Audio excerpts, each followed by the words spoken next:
Let me know when you're ready. تمام. You're live. بسم الله الرحمن الرحيم. الحمد لله رب العالمين والصلاة والسلام على سيدنا محمد وعلى آله وصحبه وسلم أجمعين. First, I would like to welcome our speakers and guests and audience throughout the world. This is our 8th symposium in a series of symposia that we have started last year in January 2021.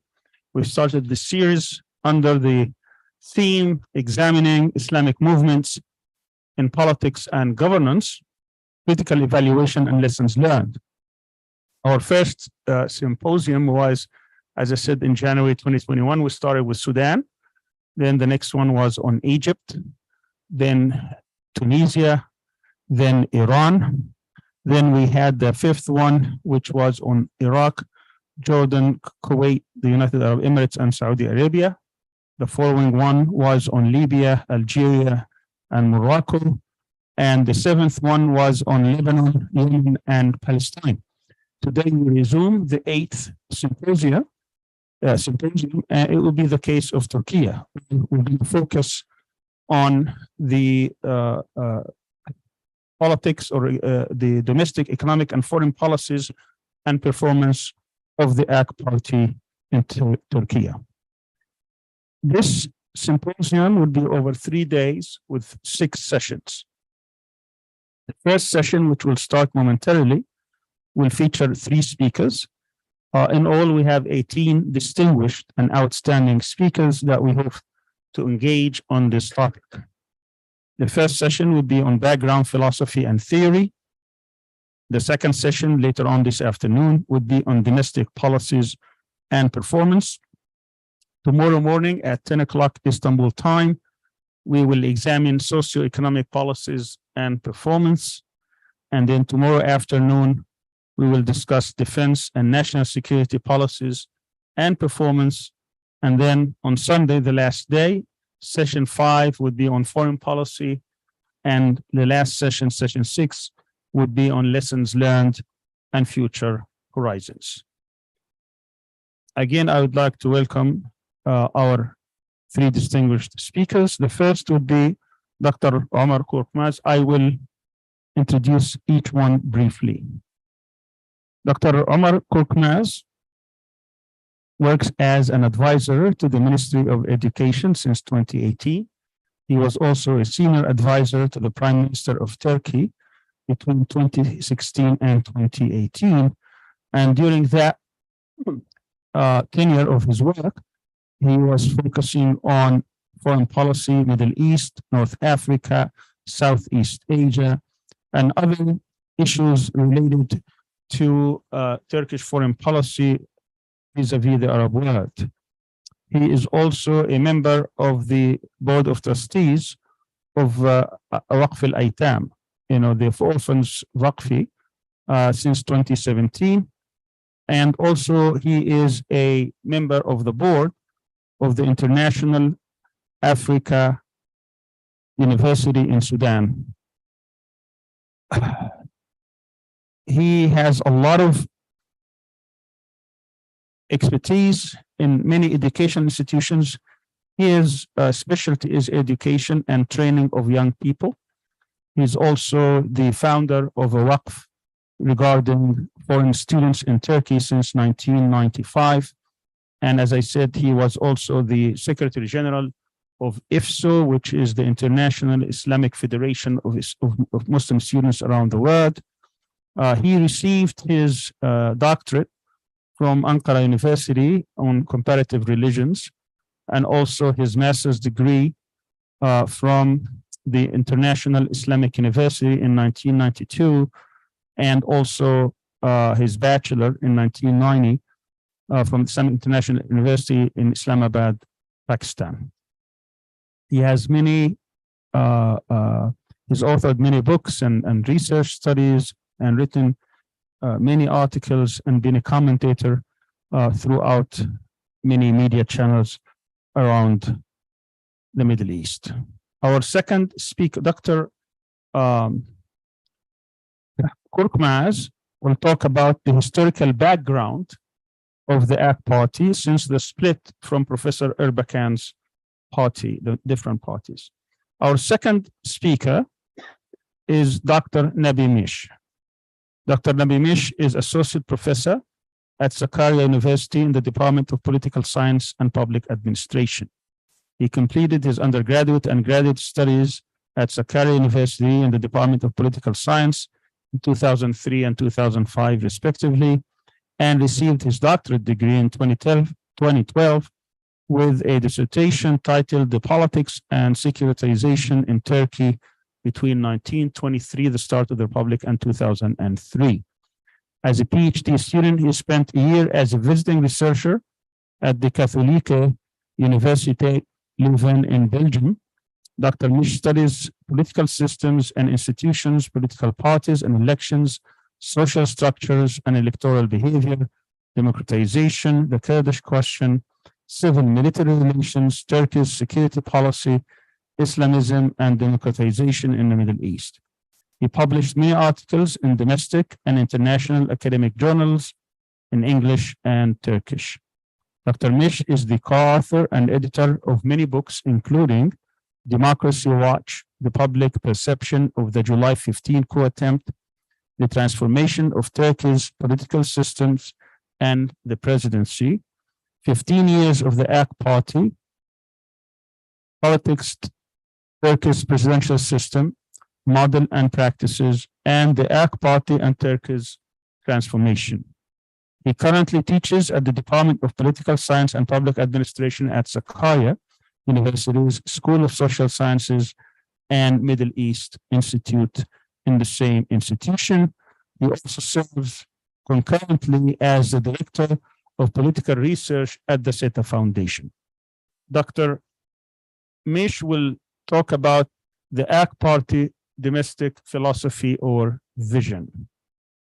Our third speaker in this session is Dr. Muhittin ATAMAN. Dr. ATAMAN graduated from the Faculty of Political Science in the Department of International Relations at Ankara University. He earned his master's at Central Oklahoma University and PhD at the University of Kentucky in the United States. He previously worked as a faculty member of International Relations Department at Abant Izzat Baysal University and Ankara Yildirim Bayezid University. He also worked as Secretary General of the Eminent University Board of Turkey between 2012 and 2014. He is currently on the Faculty of Social Sciences, University of Ankara, Department of International Relations, the rank of full professor, where he teaches international relations and Middle Eastern politics. His academic studies mainly focus on Turkish foreign policy, Middle East politics, and Gulf politics, and has published in different journals and publications in Turkish, Arabic, and English. Dr. Ataman also edited several books, including Al-Quds, History, Religion, and Politics, July 15 Coup Attempt in Turkey, Context, Causes, and Consequences, Eastern Mediterranean, Political, Judicial, and Economic Perspectives, and Karabakh from Conflict to Resolution.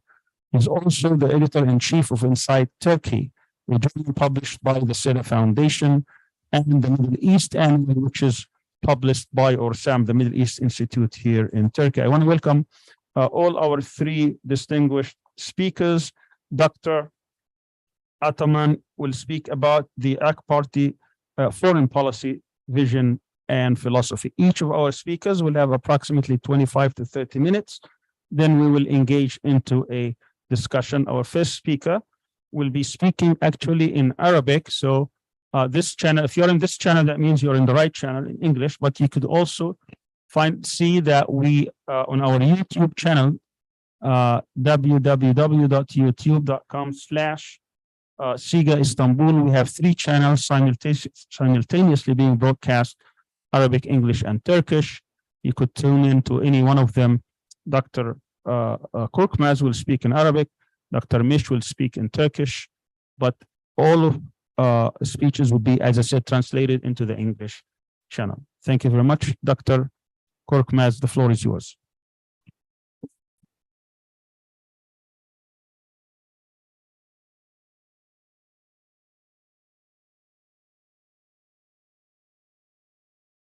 أولا أريد أن أشكر الأستاذ سامي أريان مدير مركز الدراسات على أنه استضافني في هذا البرنامج، جزاه الله خيرا.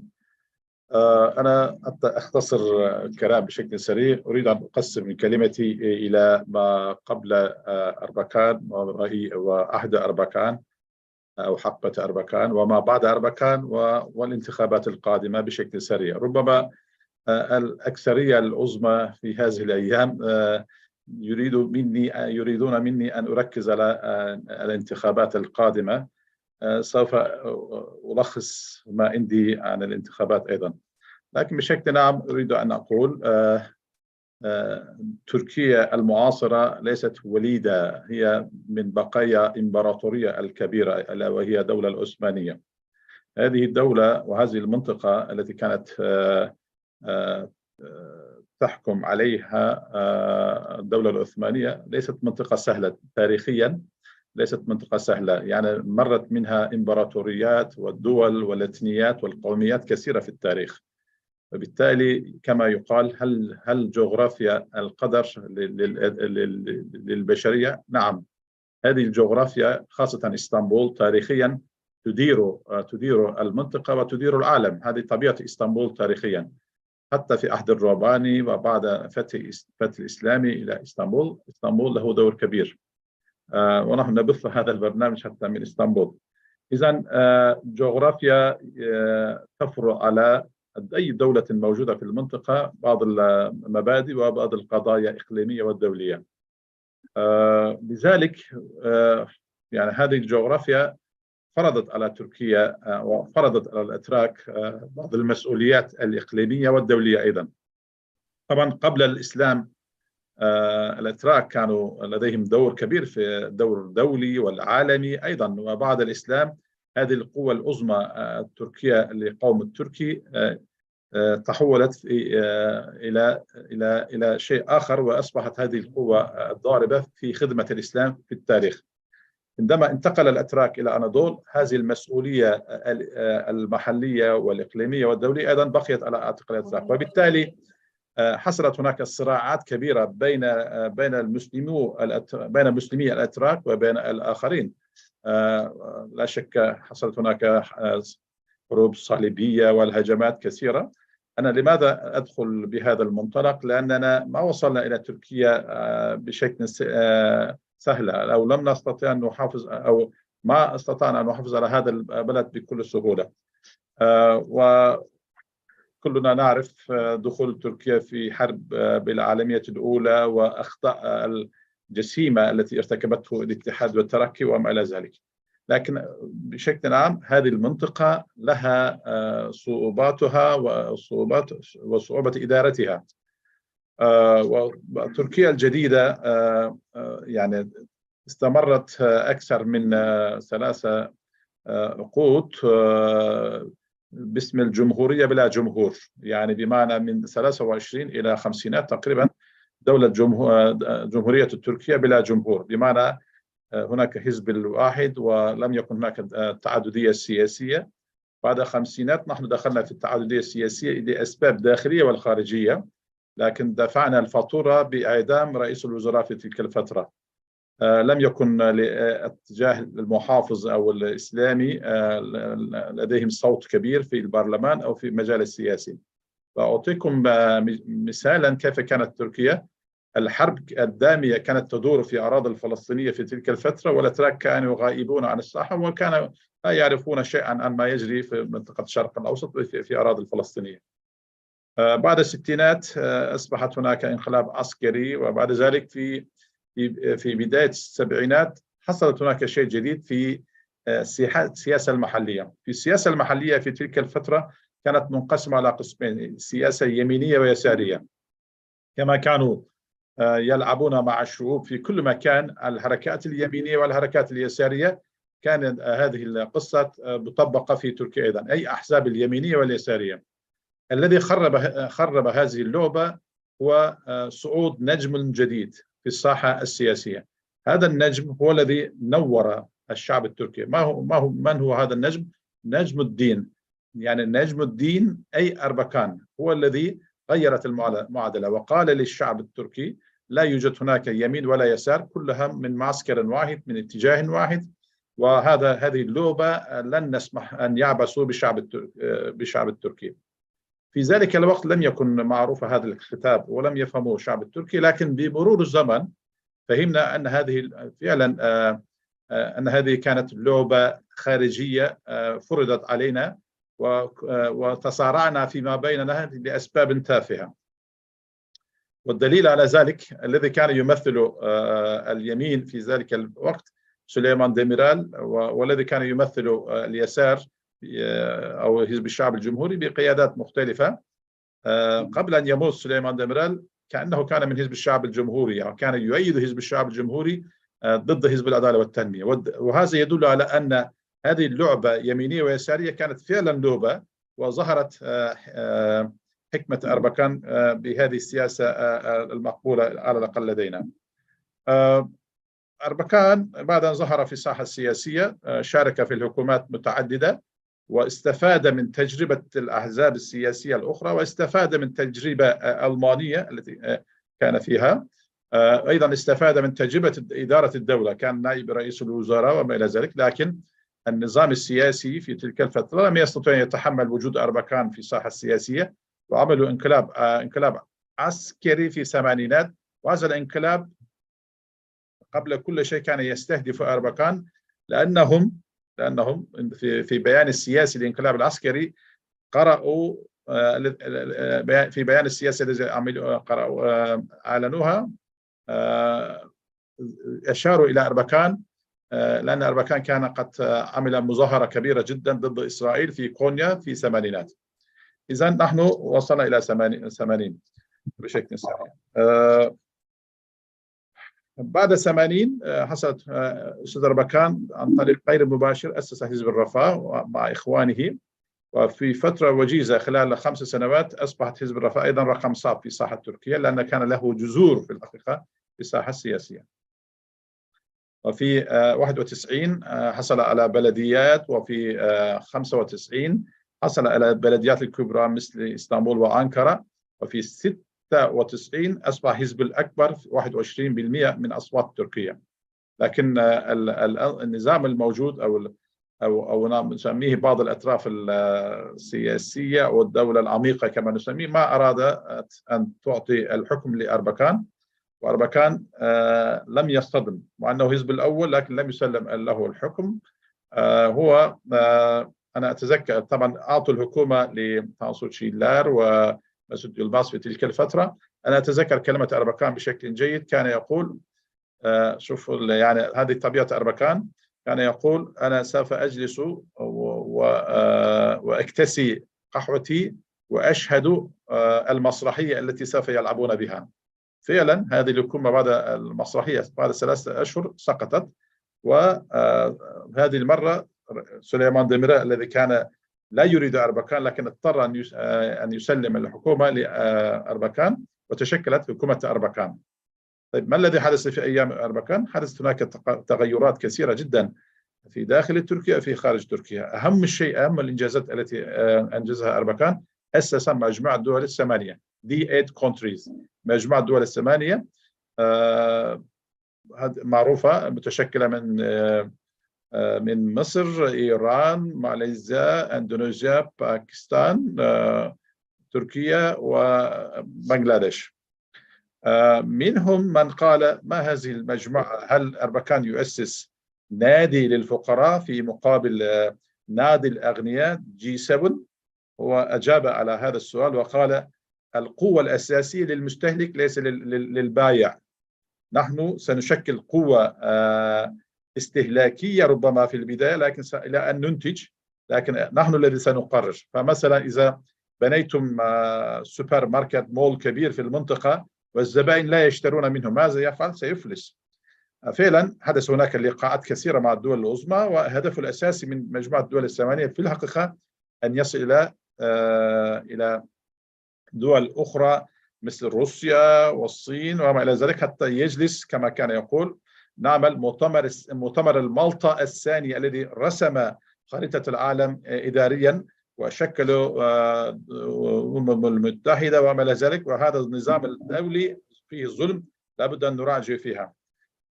لكن حكومة أربكان لم تستمر أكثر من 11 شهرا، وهذا كان فيه تدخل خارجي واضح بأساليب مختلفة، تدخل داخلي طبعا أيضا. وتشكلت الحكومات بعد 98 أكثر من حكومة متتالية لأنها لم تستطع أن تستقيم، إلى أن تشكلت أو إلى أن أسست حزبين مختلفين في تلك الفترة. طبعا في حزب الفضيلة أيضا لم تمضي وأغلقت مرة ثانية بعد إغلاق حزب الرفاه. حزب الفضيلة أغلقت. يعني تجربة أربكان في كل مرة كانت تضرب بطريقة مختلفة. لذلك بعض القيادات الشبابية في تلك الفترة بقيادة أردوغان وأصدقائه يعني أسسوا حزب العدالة والتنمية. وبعض الإخوة القدامى من حرس القديم إن صح التعبير أسسوا حزب السعادة. أستاذ أربكان فترة طويلة كان يشهد المشهد، لم يتدخل كثيرا، لكن بمرور الزمن هو بعض الإخوة الذين كانوا أصدقائه طلبوا من أربكان أن يكون رئيسا لحزب السعادة مرة ثانية.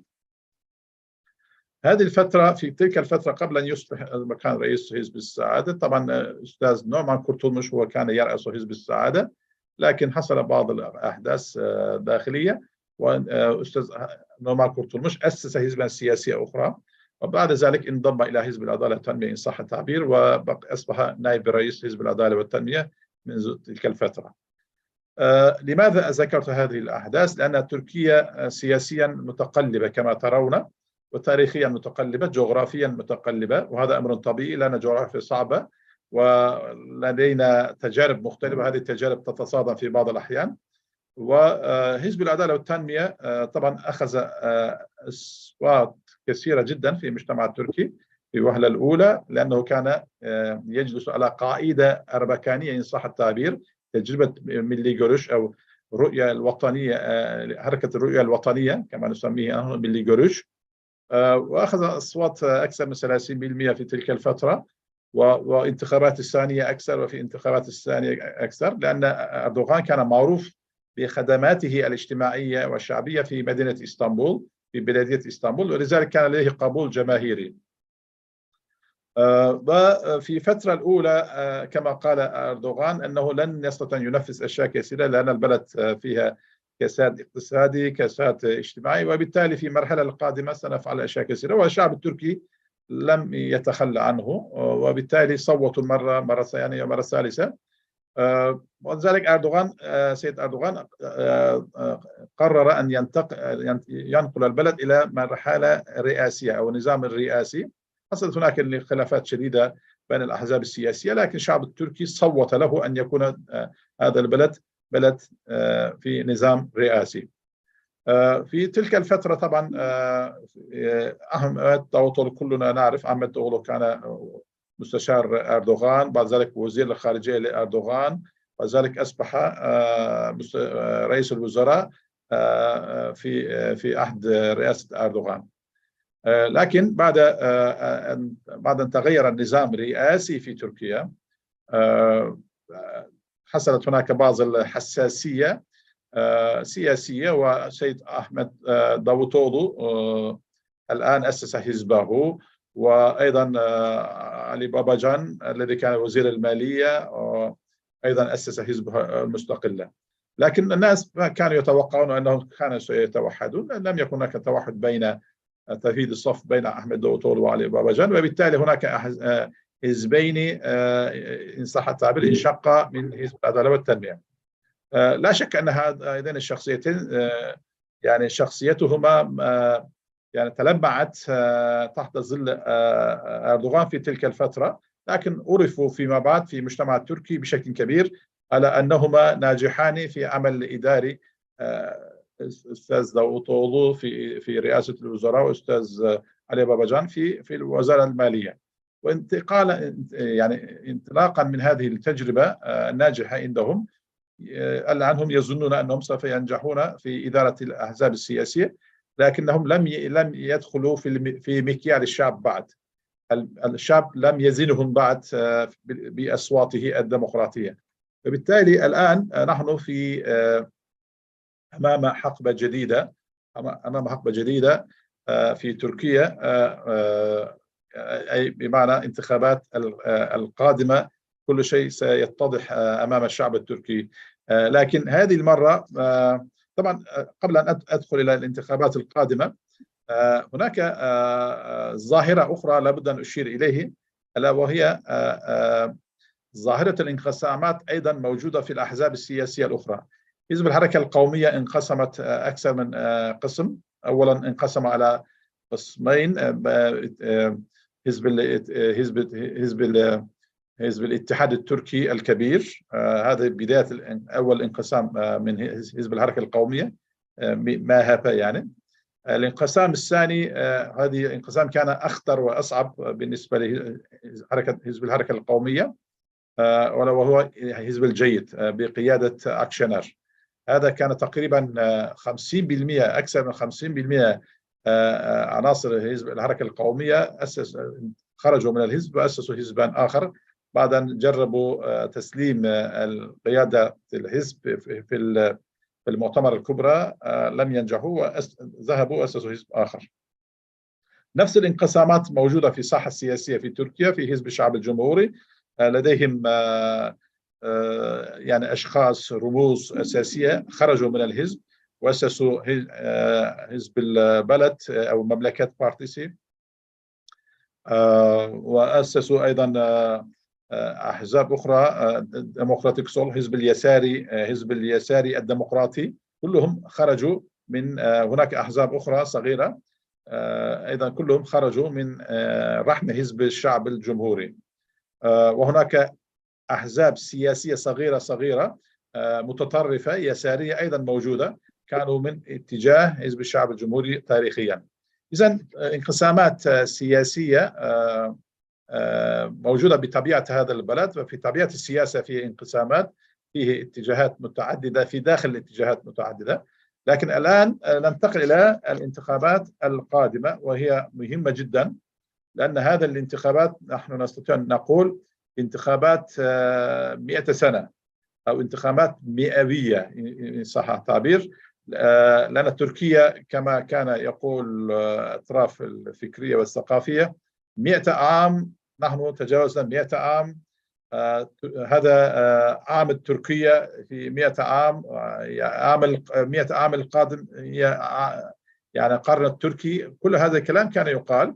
الآن نحن فعلا ندخل في انتخابات القرن، يعني هذه الانتخابات سوف تغير المعادلة كثيرة جدا في مرحلة القادمة. من هم الذين سيشاركون في الانتخابات؟ معروف تقريبا في نظام الرئاسي كبقية الدول في الأنظمة الرئاسية، نحن أيضا انقسمنا انقساما واضحا على قسمين أو معسكرين: معسكر كليشداروغلو ومن معه، ومعسكر أردوغان ومن معه. لا شك أن أردوغان هو مسؤول الدولة. سيد أردوغان هو مسؤول الدولة ورئيس الدولة، وبالتالي كان مشغول بإدارة الدولة ومشاغل الدولة داخليا وخارجيا وإقليميا. هناك صراعات، وكان يعني يتعب في هذه القضايا، والآخرين في المعارضة كانوا منشغلين في اتفاق الداخلي وبرنامج الداخلي وتطوير التفاهمات الداخلية وما إلى ذلك. وهذه التفاهمات الداخلية التي كان يديرها كليشداروغلو استمرت أكثر من سنة في الحقيقة، وإلى حد كبير وصلوا إلى مرحلة معينة لا بأس به. لكن أردوغان كان منشغل في إدارة الدولة. مع الأسف أصابتنا إصابة كبيرة وهي الزلزال هزت المجتمع التركي بشكل كبير، اقتصاديا، نفسيا، ماديا، معنويا. لكن هذه الأيام أمانة لابد أن أقول أردوغان مشغول بعلاج أو حل هذه الأزمة، أزمة الزلزال، والكل يقدر ويحترم هذا الموقف، لأنه على الأقل إلى حد كبير لا يتكلم في قضايا السياسية المحلية، وإنما يركز على معالجة ما خسرت في منطقة الزلزال. وأنا زرت منطقة الزلزال، المدن المتأثرة من الزلزال المنكوبة، رأيت فيها عملية كبيرة جدا يعني كأنهم يريدون أن يبدأوا ببناء البيوت في أقرب الوقت، في أسرع الوقت، حتى يعالجوا مشاكل الشعب في تلك المنطقة. وهناك أكثرية العظمى يقدر هذا الموضوع. ثانيا، لا ننسى أن هذه المناطق أغلبها كان من مؤيدي حزب العدالة والتنمية. هذا السؤال ربما يطرح كثيرا: هل الذين تأثروا من مناطق الزلزال أولا هل يستطيعون أن يصوتوا؟ نعم، سيصوتون بشكل دقيق. ثانيا، هل سيؤثر عليهم سلبيا، أو هل سيؤثر هذه يعني تصويتهم ضد حزب العدالة والتنمية سلبيا؟ يعني على حسب الإحصائيات، على حسب ما رأينا في مناطق الزلزال، لن يؤثر سلبيا أبدا. يعني طبعا هناك استثناءات، لكن بشكل عام الشعب يقدر ما تقدمه الحكومة إليهم. نعم، هناك دعايات كثيرة من مناطق خارج مناطق الزلزال، لكن بشكل عام الناس يحترمون ما تقدمه الحكومة، بل يقدر أكثر. بل هناك من يقول: والله حصلنا على ما كنا نتوقع عليه. يعني وإن كانوا يعيشون في الخيام أو في بيوت البلاستيكية كونتينر، لكن يفرحون ما تقدمه الحكومة. هذه الانتخابات حساسة جدا جدا كما قلت. كان أحزاب المعارضة أولا بدأوا بطاولة سداسية، لم يستطيعوا أن يذكروا حزب الشعوب الديمقراطية، لأن فيه حساسية. حزب الشعوب الديمقراطية لديه أجندة خاصة، وهذه الأجندة مخالفة تماما بمصالح مصالح تركيا بشكل عام، ويؤيدون إلى حد كبير حزب العمال الكردستاني PKK، وإلى الآن لم يستطيعوا أن يقولوا أنهم خارج منظومتنا أو بعيد عنا، لا، بل هم أيضا يؤيدون بشكل علني وفي الإعلام حزب الشعوب الديمقراطية. وهذه الحساسية كانت مخيفة بالنسبة لحزب الشعب الجمهوري. إذا اقترب الكثير من قواعده لن يصوت لحزب الشعب الجمهوري. وأيضا حزب الجيد بقيادة أكشنر كانت لديه حساسية نحو هذا الحزب. لكن في واقع الأمر هذه الأحزاب السياسية لن يستطيعوا أن يصلوا إلى الحكم، أو لا يستطيعوا أن يسقطوا أردوغان بدون حزب الشعوب الديمقراطية، وبالتالي هم اضطروا أن يتواصلوا معهم. كان المفروض أن يكون هناك اللقاء هذه الأيام، لكن هذا الأمر تصادف مع أشياء أخرى مثل حرب تشنقلة. وهذه حرب تشنقلة من ناحية النفسية مسألة وطنية، وحزب الشعب الجمهوري حزب الشعوب الديمقراطية لديه أجندة آخر، وبالتالي ألغوا هذا اللقاء، لكن سيتم يعني. فبالمقابل عندما زادت هذه المنافسة بشكل كبير، أردوغان أيضا بدأ يوسع قواعده وشركائه حتى لا يقع هناك خلل في مرحلة الانتخابات. يبدو أن هناك تواصل واضح مع ابن أو نجل أربكان المرحوم، مع فاتح أربكان بقيادة حزب الرفاه الجديد. أيضا هناك تواصل مع هدابر، حزب هدابر من منطقة جنوب الشرق تركيا أو من المنطقة الكردية. وبالتالي هذه الانتخابات فعلا حساسة وصعبة. يعني إن صح التعبير 50-50، يعني 50-50. لا نستطيع أن نحكم من الأغلبية وماذا سيحدث، لكن أتصور في الأيام القادمة قبل الانتخابات أيضا ستحدث بعض الانشقاقات في داخل معسكر كليشتارولو، كما حدثت انسحاب أكشنر مرة وعودتها من جديد لأسباب ما. لكن نحن نتوقع أن هناك ستحدث بعض المشاكل الجديدة، إن لم تكن مشاكل في إسقاط أردوغان أو في الحصول على الرئاسة. ستكون هناك انقسامات داخلية في داخل الأحزاب، حتى حزب الشعب الجمهوري، لأن قواعد حزب الشعب الجمهوري قواعد معينة منضبطة متماسكة، وينتظرون الحكم منذ أكثر من 25 سنة، والآن هم يظنون أنه حان الوقت أن يمسكوا الحكم. لكن الأحزاب الصغيرة ليس لديهم ميزانية كبيرة في الأصوات، يريدون أن يأخذوا كعكة كبيرة جدا من نصيب حزب الشعب الجمهوري، وهذا مزعج جدا جدا لقيادات السابقة لحزب الشعب الجمهوري. هذا ستبرز في أيام الانتخابات في برلمانية، ليس في النظام، ليس في انتخابات الرئاسية، في تحديد الأعضاء في البرلمان، من الذي سيرشح الأعضاء. وكثير من القيادات السياسية في داخل حزب الشعب الجمهوري ينتظرون أن يرشحوا، وكليشتراول سوف يرشح أشخاص من حزب داوطولو ومن حزب علي باباجان وحزب السعادة، وبالتالي هذا مزعج. وطبعا مزعج بالنسبة لقواعد حزب الشعب الجمهوري. أكثر من هذا، الآن حزب الشعوب الديمقراطية التي فيها حساسية في التواصل معه، في حساسية التواصل معه، لديهم أكثر من 10% من الأصوات، وهم الذين سيحددون نتيجة الانتخابات. في الحقيقة لابد يجب أن نعترف بذلك. هم يعني لديهم ازعاج كبير. بالأمس أحدهم كان يقول كل الأحزاب الصغيرة يحاولون أن يشاركوا في رئاسة الدولة، يصبحون النواب أو نائب رئيس الجمهورية، هذا يأخذ مقعد كذا، هذا يأخذ مقعد كذا، ولا أحد يذكر. وهم الأحزاب الصغيرة لو جمعنا أصوات حزب السعادة وحزب داوطولو وحزب علي باباجان ربما لا يساوي أصوات حزب الشعوب الديمقراطية، لكن لا أحد يفكر شيئا أو ماذا سيعطي لحزب الشعوب الديمقراطية، وهذا كان إنزعاج كبير بالأمس. وبالتالي هذه النقاشات ميدانية ستستمر. أريد أن أنهي كلمتي حتى لا أتجاوز.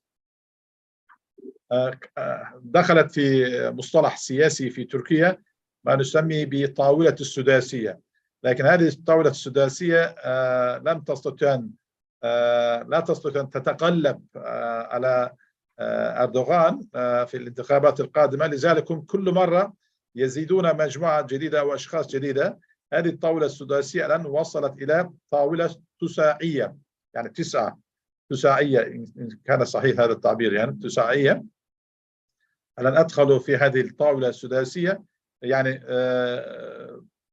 إمام أولو ومنصور يواش، وبالتالي هم طبعا هناك ما فوق الطاولة وما تحت الطاولة، لكن الآن مكشوفة حزب الشعوب الديمقراطية، وبهذه الطريقة هم وصلوا إلى 9 شركاء في إدارة الدولة. طيب السؤال، هل الشعب التركي سيقتنع بهذه الطاولة التساعية؟ أنا أظن لا. لماذا؟ الشعب التركي لديه حساسية سياسية دقيقة جدا، لا يريد أي احتمال أن يخسر البلد اقتصاديا وأمنيا واستقراريا. وبالتالي لا أظن أن الشعب سوف يصوت لطاولة كبيرة فطواطة ويضر البلد. الله أعلم، لكن أنا هذه تجربتي من السنوات الماضية. الشعب التركي بشكل عام يحب الكبير عظيم الذي يمسك الدولة، ويحب الاستقرار، لا يريد مشاكل، لا رجال الأعمال ولا مواطن العادي لا يريد عدم الاستقرار في هذا البلد. وبالتالي الاستقرار هو المطلوب، أمن القومي هو المطلوب، هو التركية، المكاسب التركية في شرق المتوسط مطلوب، المكاسب الموجودة في ملف الليبي مطلوب، والمكاسب الدولية الموجودة لدى تركيا مطلوب. الشعب التركي لديه تصور، أو الأكثرية العظمى لديه تصور، أن أغلب المكاسب الموجودة حاليا سوف تنتهي، وبالتالي لا يمكن للشعب التركي أن يصوت إلى ماذا يسمى إلى المسادفة أو إلى احتمالات حساسة أو بعيدة. هذه النقطة مهمة. طبعا في النهاية تركيا دولة ديمقراطية، ربما حساسية الشعب في ديمقراطيته أكثر من أي دولة غربية، أفضل من أي دولة غربية. والدليل على ذلك إذا نظرتم إلى مشاركة الانتخابات أو الناخبين في الانتخابات في الدول الغربية لا تصل إلى مستوى تركيا. الشعب التركي شعب واعي سياسيا، ولديه اهتمام كبير في قضايا سياسية والإقليمية، ولدينا قنوات حرة طبعا كل واحد يبدي رأيه. يقال أن أردوغان ديكتاتور، لكن هناك قنوات تلفزيونية يتكلم ليلا ونهارا 24 ساعة ضد أردوغان ولا أحد يغلقه يعني، لكن بأسلوب طبعا مؤدب مهذب، يعني بمعنى لا يشتم شتائم غليظة لكن يخالفونه بشدة، هذا واضح. حتى كل اشتروا له كلماته في بعض الأحيان، وهذه طبيعة السياسة مسموحة يعني في معركة سياسية في الحقيقة. هذه خلاصة كلمتي في الحقيقة. بالنهاية أريد أن أقول أن انتخابات 2023 انتخابات القرن بالنسبة لتركيا. تركيا ستحدد سياستها الداخلية والخارجية من جديد. إذا نجح طاولة تساعية، أنا أتصور حزب الشعوب الديمقراطية أول شرط سيقول لابد لتركيا أن تنسحب من داخل السوري إلى الوراء، ولا بد أن توقف الحرب ضد PKK منظمة الأمة الكردستانية، وفي مطالب كثيرة، وهذا سيؤدي إلى سقوط الحكومة القادمة مباشرة. أو كليشدارoglu بعد أن وصل إلى الرئاسة، إذا وصل سوف ربما لن يستطيع أن يطبق بعض المطالب الشركاء، وبالتالي سوف تتشكل فيها أزمة جديدة كما قال السيد أحمد داوطولو. إذا حصل هناك أي تخلي عن الوعود، ما الذي سيحدث؟ قال سيسبب أزمة كبيرة. طيب قانونيا في هذه الأزمة ماذا يستطيع أن يفعل الشركاء؟ أنا أقول لا يستطيع أن يفعل شيئا. نعم لديهم اتفاقية مكتوبة فيما بينهم، تعاهدوا على الورقة على أنهم سيصبحون نواب أو نائب رئيس الجمهورية، هذا يمكن، لكن في بعض التفاصيل إذا حصل هناك أزمة قانونيا كيف يسقطون رئيس في نظام الرئاسي؟ يبقى كليشدارoglu رئيس إلى أن ينهي دورته يعني. وبالتالي كل هذه انتهي أستاذ كريم. كل هذه الأمور معروفة لدى الشعب التركي، وبالله التوفيق. بارك الله فيكم، أشكركم شكرا جزيلا لهذه الفرصة. بارك الله فيكم، السلام عليكم. Thank you. Alaikum salam. Thank you very much, Dr. KORKMAZ. Dr. Ömer KORKMAZ started his talk by stressing the importance of geography vis-a-vis Turkey's role in the region. And he said that there are important foreign policy implications. He talked about the role of Turkey throughout history, particularly during the Ottoman Empire and its impact on the Muslim world. And then he talked about the emergence of the modern Turkish state about a century ago, which came in the aftermath of World War I. He said for a long time, Turkey lived under an autocratic one-party rule, as well as several military coups, particularly in 1960 and 80, and of course 71 as well. And there were, after this era, emerged left and right-wing parties. But with these right and left-wing parties, another star came to being in the persona of Muhittin ATAMAN, who was leading a party with Islamic roots, where he was calling for neither east nor west or right or left. This rhetoric caught the attention of the Turkish people, while Sinan was the person on the right and other different leaders on the left. This new narrative participated in the political process in many elections, and he also learned from his presence or existence in Germany. After the coup in 1980, there were a lot of movement against Erbakan's party or several parties. He had to establish several parties, including Refah and Fazila, Virtue Party, and of course, finally, Saadat. After he won major municipalities, the elections in several municipalities, where he became the largest party with 21%. But what the speakers declared the deep state didn't like it, didn't allow it, and didn't want them to rule. So even though he became a prime minister for about 11 months, he was ousted after that military threat or military coup. One of these great achievements was the establishment of the G8 countries, which included Egypt, Iran, Pakistan, Malaysia, Bangladesh, and Nigeria, and Indonesia. Some call them crop of the poor, but the main purpose was for the consumers to encourage trade between these major Muslim countries or bloc. The rule of Erbakan, as I said, did not stay a lot, but later on, after that, he became the head again of another party called the Saada Party, even though the establishment of that party came from different quarters, and we mentioned several names, including Kurdish, of course, part of the Milli Gurush movement. Erdogan was also the mayor of Istanbul, was known for his social services, and was voted several times. And of course, he established his own party to the AK party. One of the questions, this is apart from the summary that I would like Dr. KORKMAZ to elaborate on in the Q&A, which I did not get in this presentation, was how that came about, how the party, the AK party, came about out of that experience. So hopefully he can answer that question.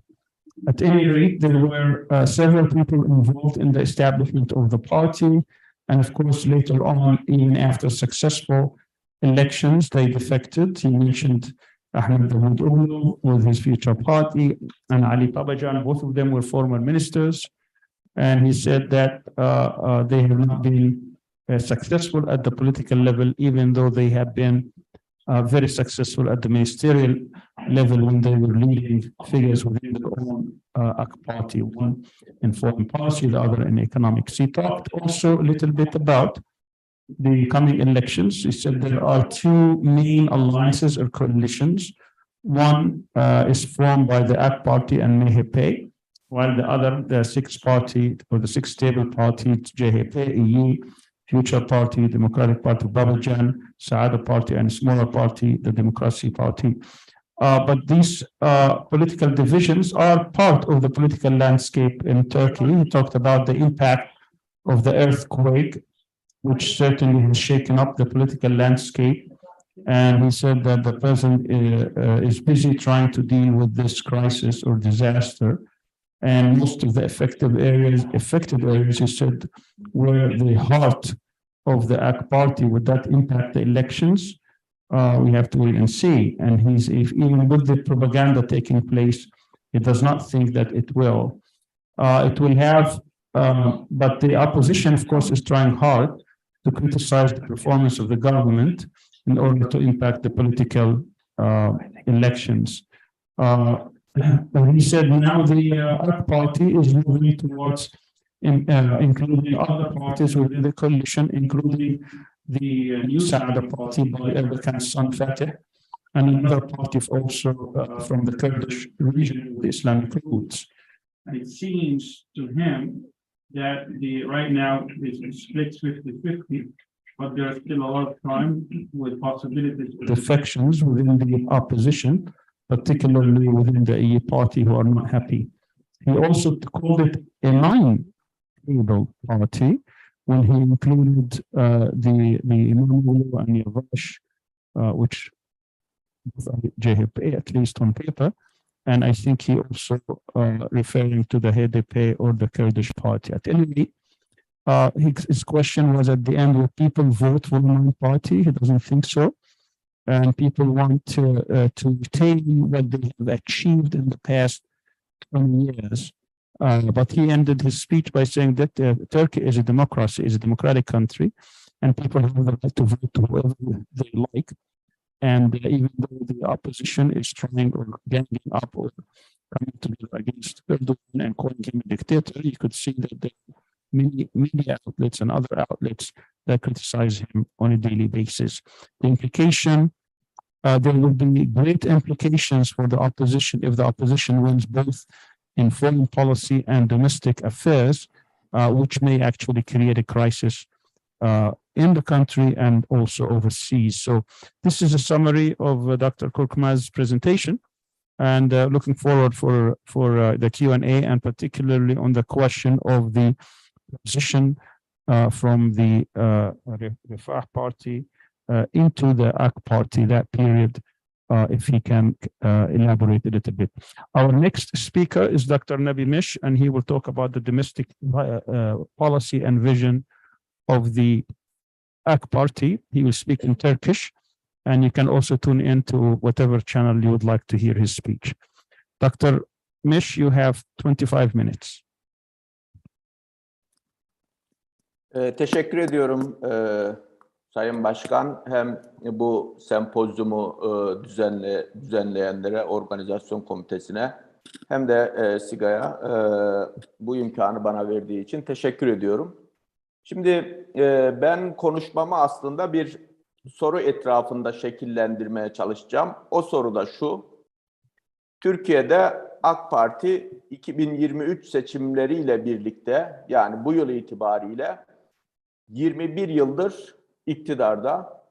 Dolayısıyla burada, bu sunumda cevabını arayacağımız soru şu: AK Parti Türkiye siyaseti özelinde nasıl oldu da 21 yıl iktidarını devam ettirdi ve bu iktidarını devam ettirirken de aynı siyasal liderlikle kesintisiz olarak iktidarını sürdürdü?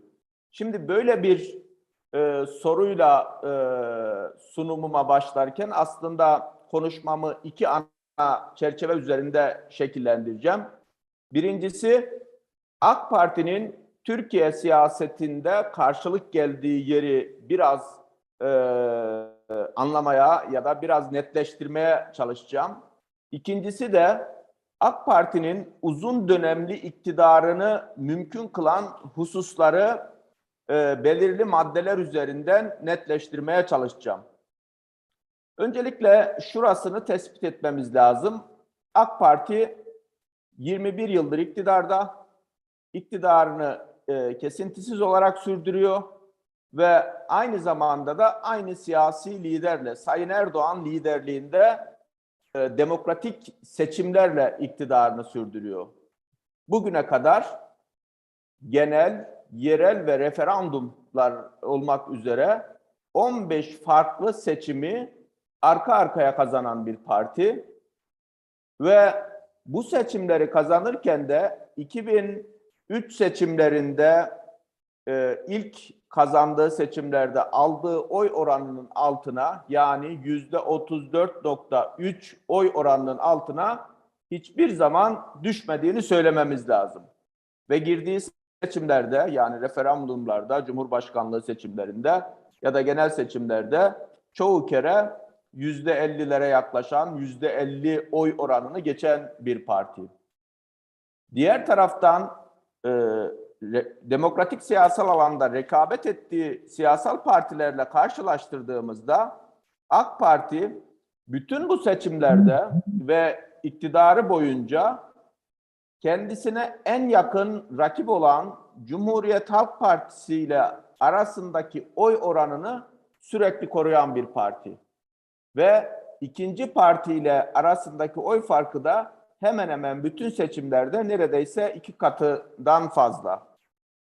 Şimdi böyle bir çerçeveden baktığımızda aslında AK Parti siyasal parti literatüründe hakim parti olarak nitelendirilebilir. Yani 3 dönemden fazla iktidarını sürdürebiliyor.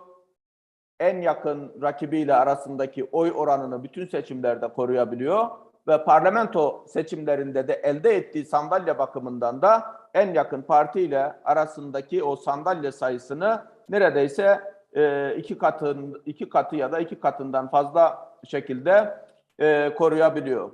Dolayısıyla da bütün bu gerçekliklerden, AK Parti gerçekliğinden, Türkiye siyaseti gerçekliğinden baktığımızda AK Parti'nin bu kadar uzun dönem siyasette kalmasını mümkün kılan hususları, iktidarda kalmasını mümkün kılan hususları belirli başlıklar üzerinden analiz etmemiz gerekiyor. Bu başlıkların bazısı AK Parti'nin siyasi kimliğine, siyaset tarzına ilişkin iken, bazısı da daha çok AK Parti'nin icraat siyaseti üzerinden meseleye bakmamız gerekiyor. Birincisi şu, yani AK Parti'nin uzun dönem iktidarda kalmasını mümkün kılan hususlardan birincisi, iktidara geldiği dönemdeki, yani 2003 yılındaki Türkiye siyasetindeki meşruiyet krizi. Peki bu meşruiyet krizinden derken neyi kastediyoruz?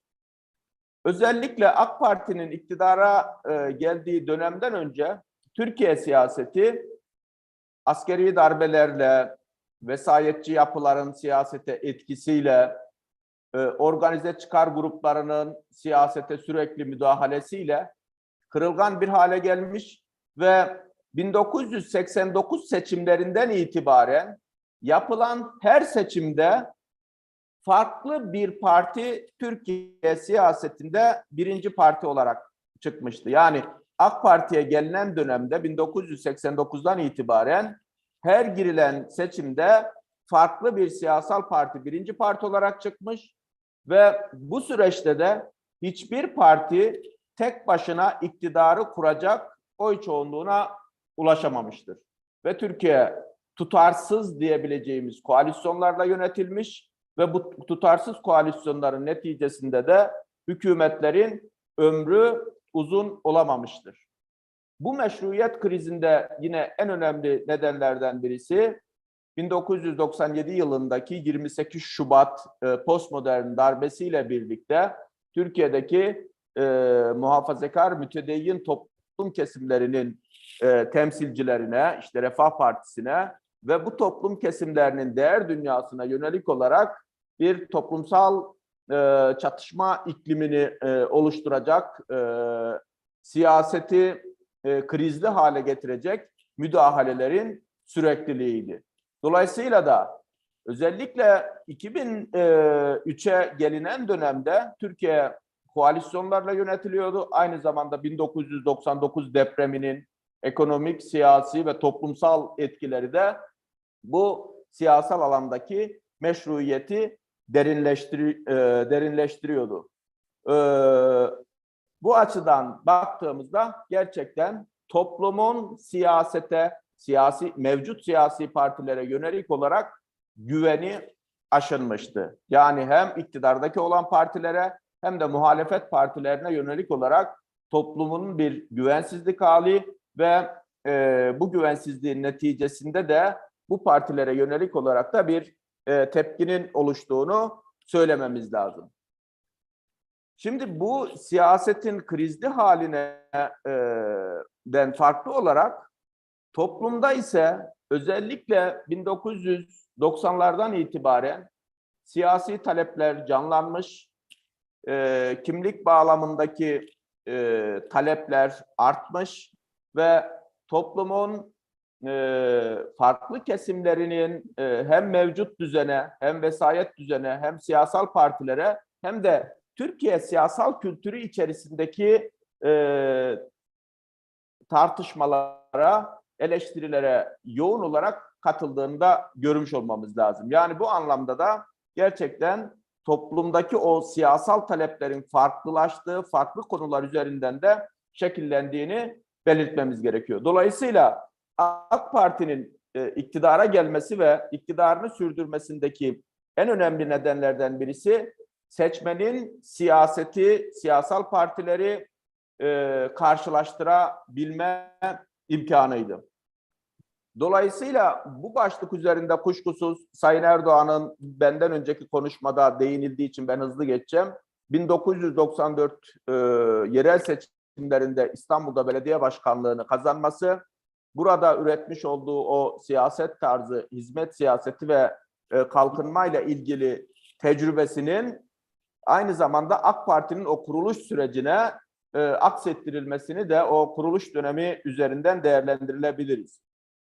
İkinci başlığımız şu, AK Parti'nin uzun dönemli iktidarda kalmasını sağlayan ikinci konumuz şu, siyasi alanın normalleşmesi ve demokratikleşmesi.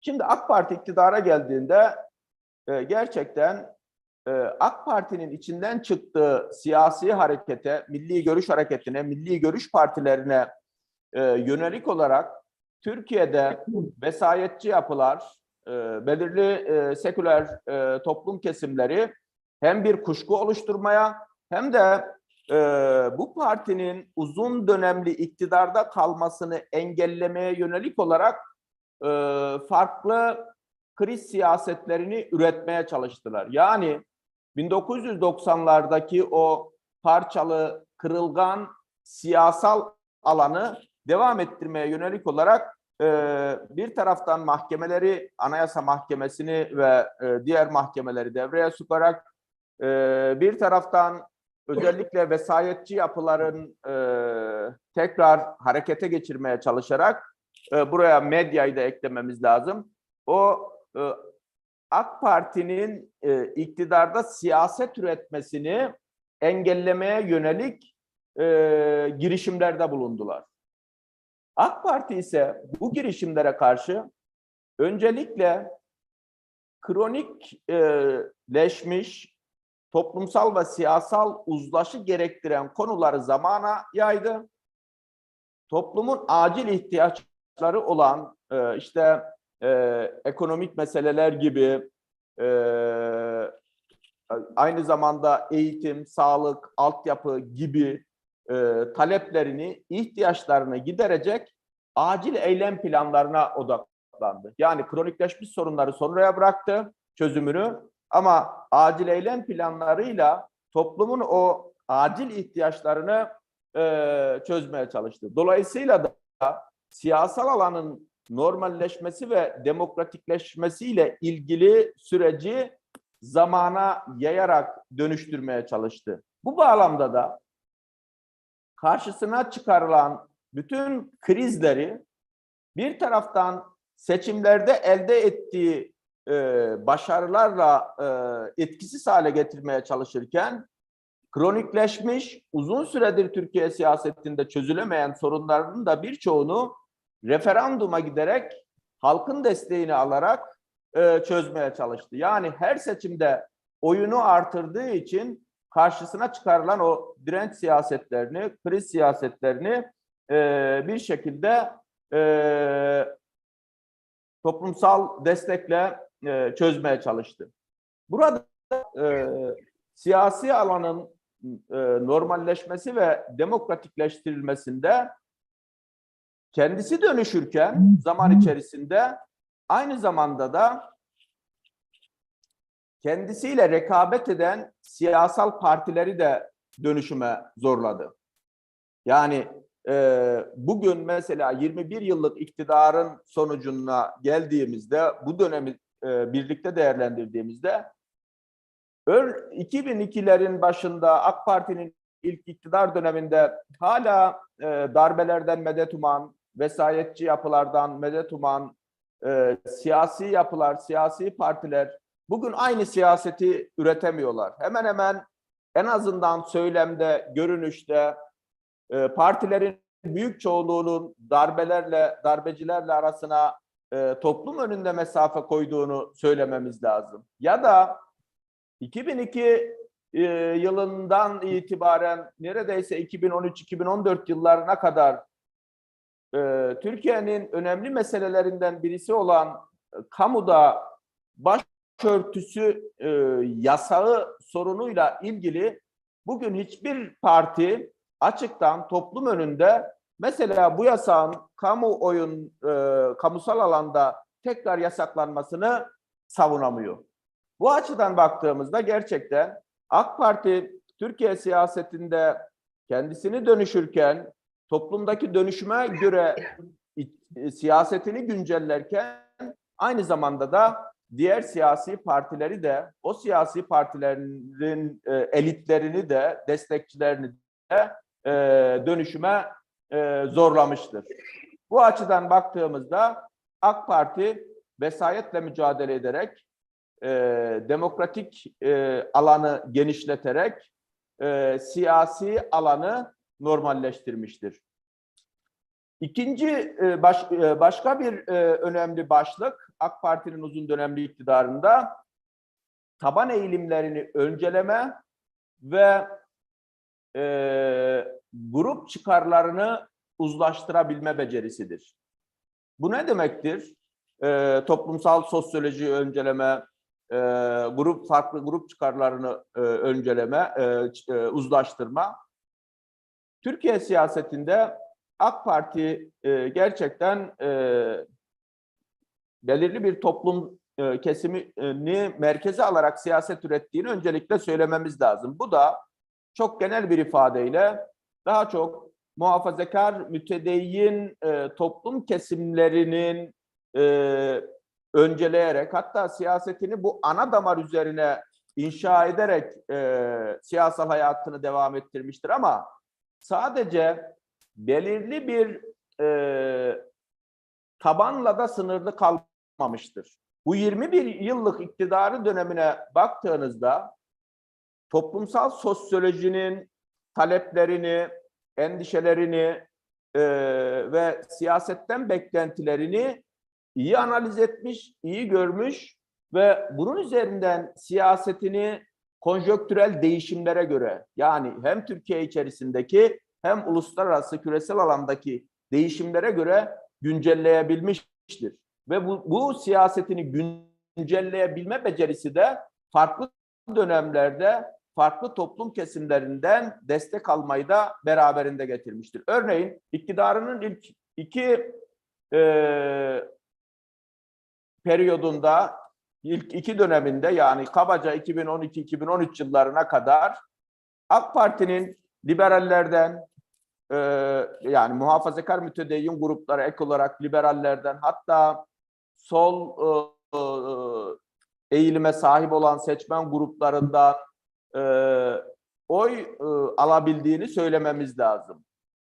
2013'ten itibaren ise özellikle liberaller ve belirli sol kesimlerin AK Parti'ye yönelik olarak mesafelendiği bir dönemde Türkiye'de milliyetçi tabandan, milliyetçi sosyolojiden oy alabilmiştir ve iktidarını ve seçim başarısını sürdürmüştür. Bu bağlamda da bir cümleyle ifade edersek, Türkiye'nin içerisindeki değişimlere, toplumsal dönüşümlere, siyasetteki gelişmelere yönelik olarak siyasetini de güncellediğini, farklı toplumsal eğilimleri dikkate aldığını vurgulamak gerekir. Kuşkusuz burada farklı grup çıkarlarının uzlaştırılması başlığında ise gerçekten AK Parti hem iktidara geldiği dönemde hem iktidardan sonraki süreçlerde örneğin işçilerden de, Türkiye'nin yoksul kesimlerinden de, orta sınıftan da oy alabilmiştir. Bu bağlamda da örneğin genellikle işçi sınıfının sol partilere oy vereceği varsayılır. Siyaset bilimi literatürü ya da seçmen davranışı literatürü bunu böyle söylemeyi tercih eder ama AK Parti'ye baktığınız zaman sağ bir parti olarak bir kitle partisi özelliği üzerinden Türkiye'deki özellikle işçi kesiminin, işçi sınıfının da en çok oy verdiği parti olduğunu vurgulamamız lazım. Yani Türkiye'nin hemen hemen bütün sosyolojisinden, farklı etnik gruplarından ve bütün seçim coğrafyasından, yani 81 ildeki bütün seçim coğrafyasından AK Parti milletvekili çıkarabilmekte ve buralardan oy alabilmektedir. Dolayısıyla da belirli bir bölgeye sıkışmamıştır. Başka bir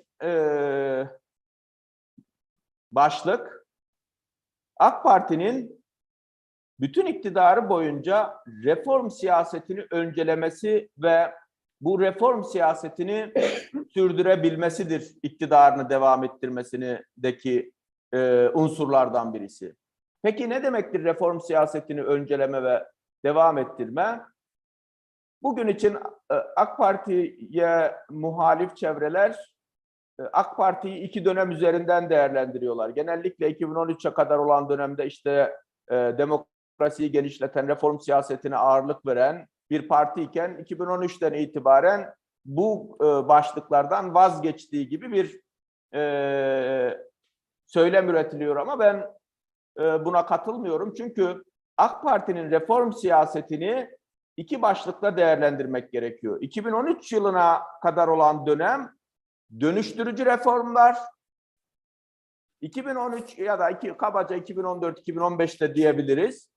Bu süreçten sonraki AK Parti'nin reformcu yönü ise daha çok koruyucu reformlarla siyasetini ürettiğini, reform siyasetini öncelediğini belirtmemiz lazım.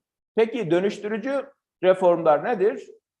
AK Parti'nin iktidara geldiği dönemden itibaren Türkiye'de parti kapatmalardan tutunuz da insanların inançlarına kadar, kimliklerine kadar, ana dillerinde konuşmalarına kadar ya da Türkiye'deki farklı işte gayrimüslim unsurların haklarına kadar birçok alanda kısıtlamanın olduğunu, yasal mevzuatın bu alanda geride olduğunu, yasaklayıcı başlıkların daha çok olduğunu söylememiz lazım. Ama bütün bu alanlarda hem siyasette hem toplumla ilgili konularda hem de sivil toplum alanındaki hususlarda AK Parti'nin reformlara ağırlık verdiğini ve burada dönüştürücü bir siyaset ürettiğini bu reformlarla söylememiz lazım. Yani siyasal partileri de, sivil toplumu da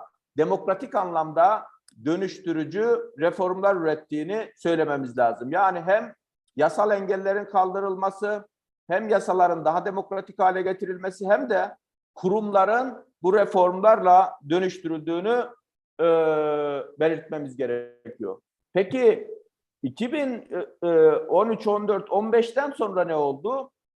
Kuşkusuz bir sonraki başlıkla söyleyeceğim ama özellikle Orta Doğu'da Arap ayaklanmalarından sonraki süreçte de Türkiye'de Gezi Parkı eylemleri, 17-25 Aralık'taki Fethullahçı terör örgütünün emniyet ve yargı üzerinden siyasete müdahalesi, ardından PKK terör örgütünün Türkiye'nin şehirlerini bir şekilde terörize etmesi, büyük şehirlerde bombalar patlatması, ülkenin belirli şehirlerinde hendek terörüne başvurması ve en nihayetinde de 15 Temmuz FETÖ'cü darbe girişiminden sonra bütün bu süreçlerde gerçekten Türkiye demokrasisi bir tehditle karşı karşıyaydı. Yani sadece demokrasisi değil, aynı zamanda devlet de bir tehditle karşı karşıyaydı.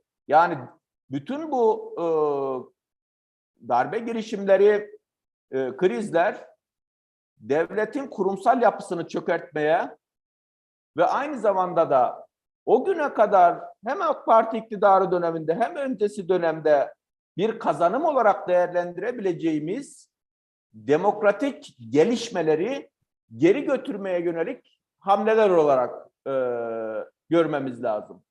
Dolayısıyla da AK Parti'nin bu ikinci 10 yıllık dönemindeki reformlar bir taraftan o güne kadar bir kazanım olarak değerlendirilebilecek demokratik gelişmeleri, ikincisi de devletin kurumsal yapısını çökertmeye yönelik olarak hamleleri etkisiz hale getirmek için yeni bir reform dalgası başlattığını belirtebiliriz.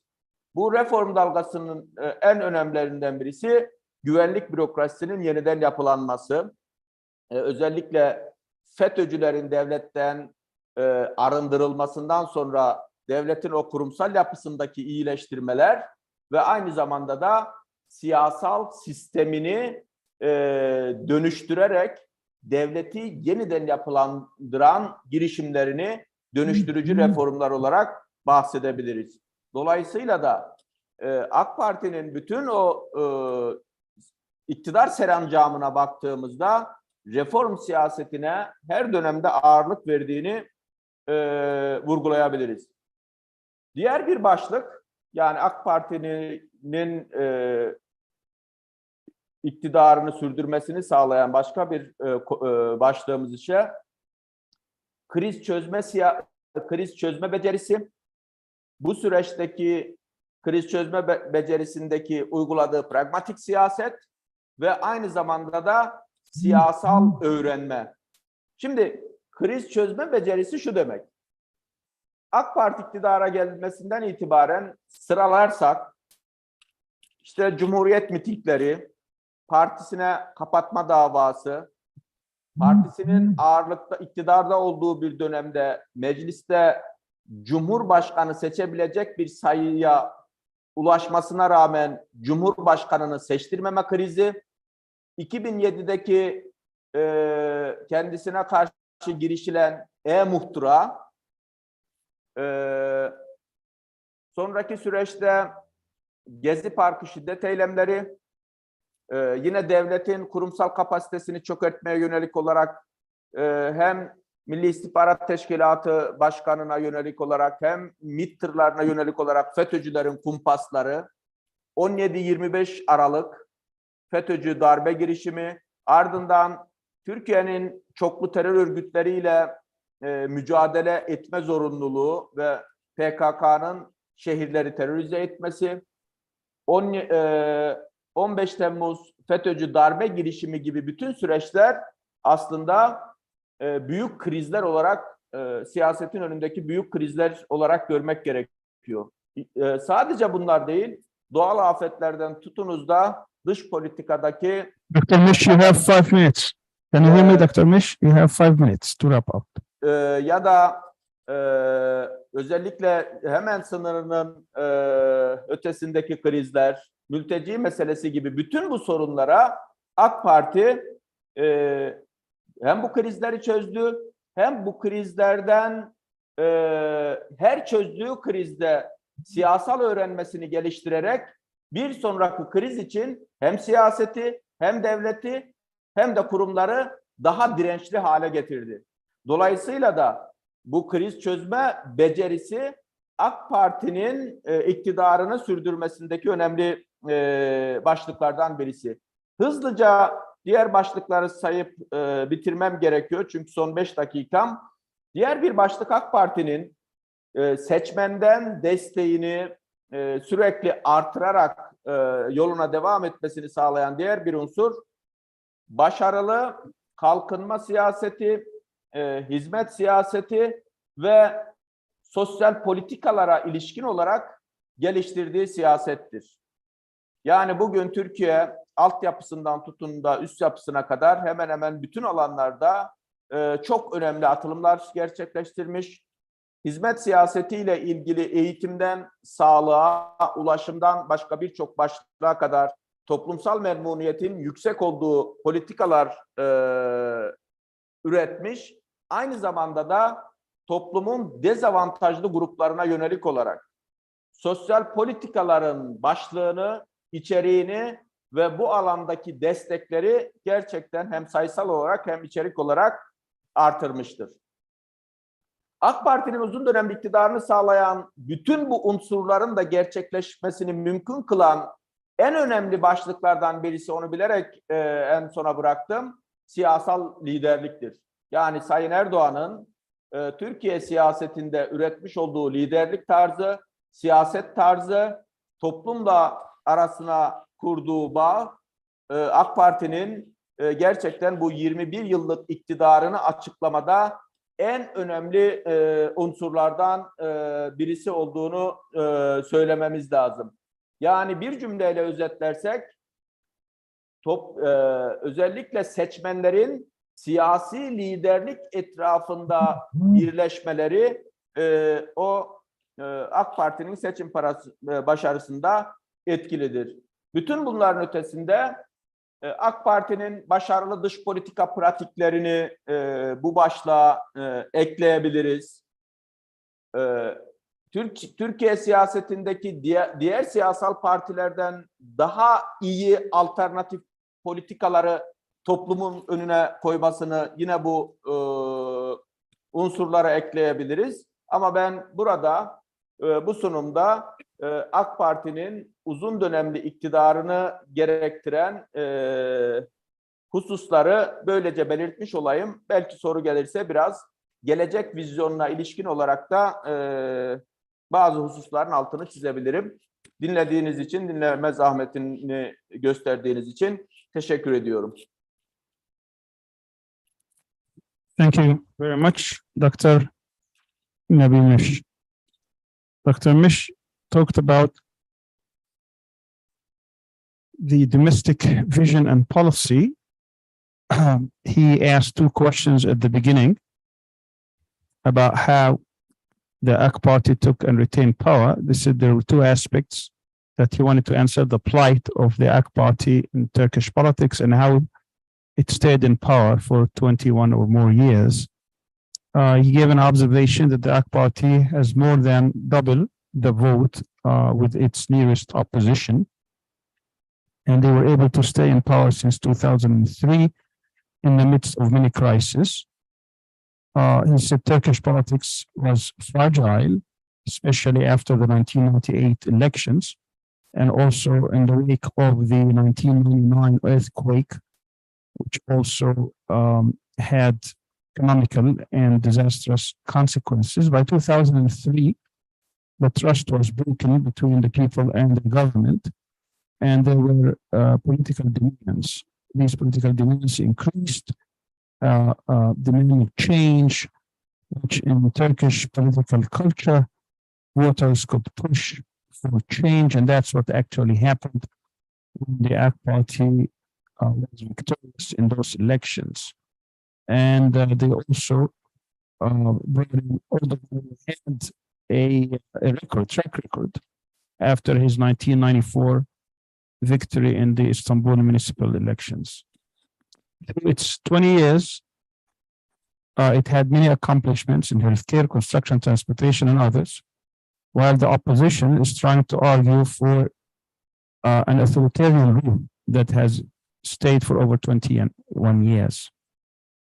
I missed some of the stuff. I don't know because of translation or other things.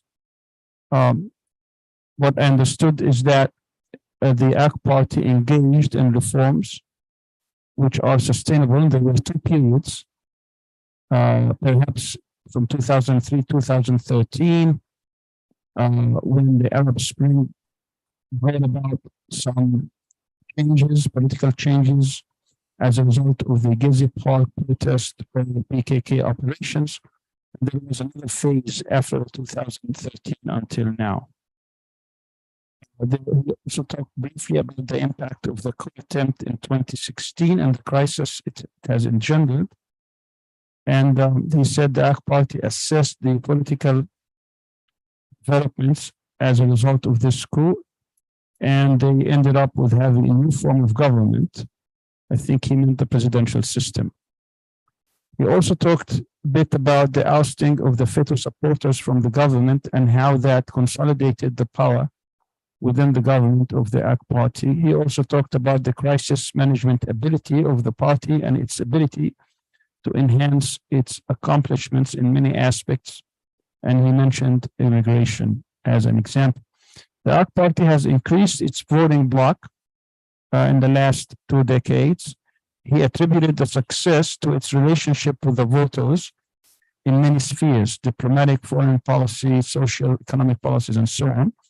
He also talked about its politics as well as its politics, not just policy. He also would like to talk about perhaps in the Q&A about future vision. I would like Dr. MİŞ also in the Q&A to give us maybe in a very succinct way what are the major factors or what are the major elements of AK Party domestic rule. Is it right wing? Is it in terms of how he sees it? In terms of its approach, is it based on Islamic values? Is it, a lot of people say it's a conservative Islamic party. Some say, no, it's an Islamist because of its Islamist rules. Others talk about the AK Party as being totally devoid of any religious element, that it is just a conservative political party. I would like to know from him what he thinks the overriding philosophy or vision, not only ideologically, but also in terms of actual policies. Does it have an Ottoman, well, some people think that they have an Ottoman dream of reuniting the Islamic world. Others say it's just simply a Turkish republic that is trying to represent its interests in the region and beyond, and so on and so forth. So that will probably be a starting question for you. The third and final speaker for session 1 is Dr. Muhittin ATAMAN, and he will speak in English. And his topic is to talk about the AK Party foreign policy, and perhaps some of these questions could also be attributed to him. Dr. ATAMAN, you have 25 to 30 minutes.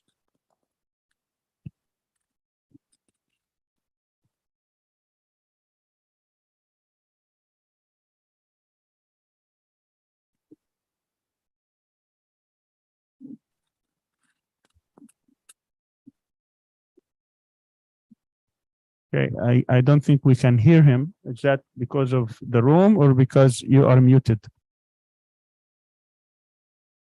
Okay, can you hear me now? Now I can hear you. Please go ahead. Okay.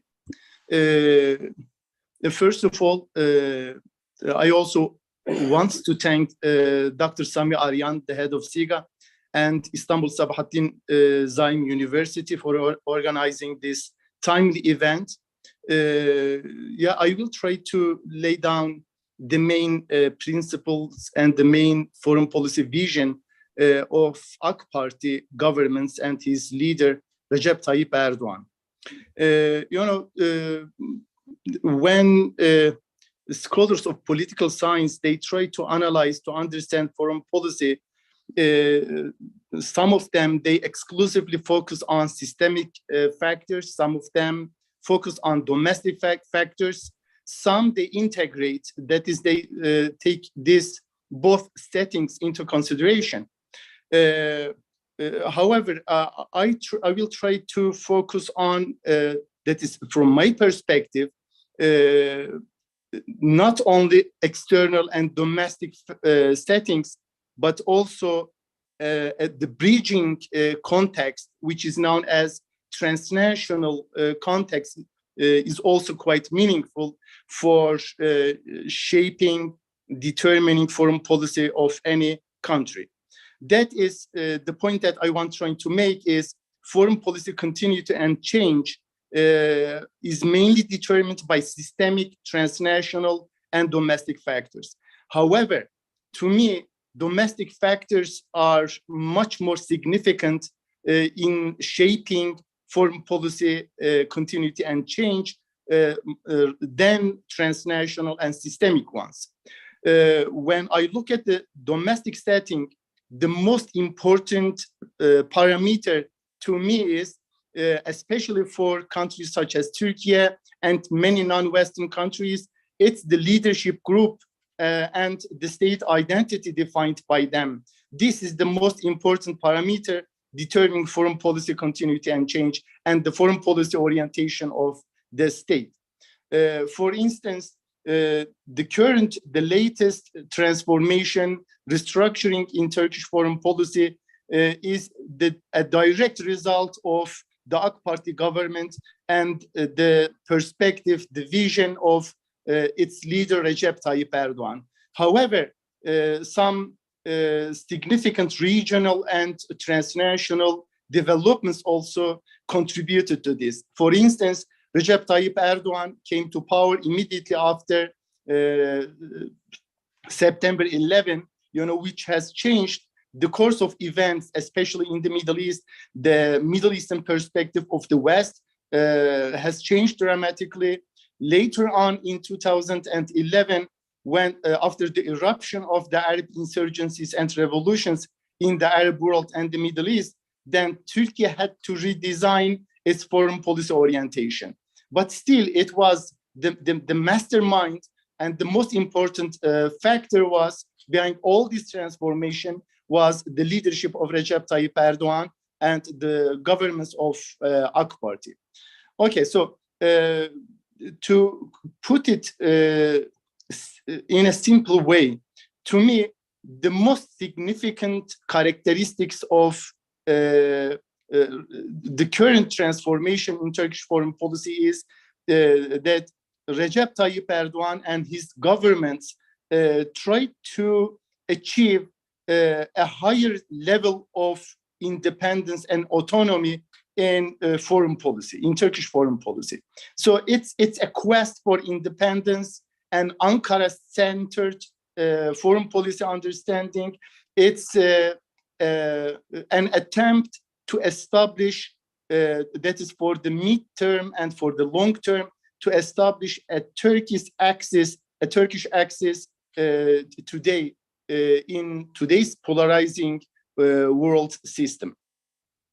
Okay, so what did Erdoğan do for this? So I will try to analyze three different contexts in which Recep Tayyip Erdoğan and the AK Party government tried to achieve this ultimate target in foreign policy, in their foreign policy vision. By the way, let me emphasize one significant point. Many scholars who study Turkish foreign policy, they have used certain concepts while trying to analyze AK Party foreign policy.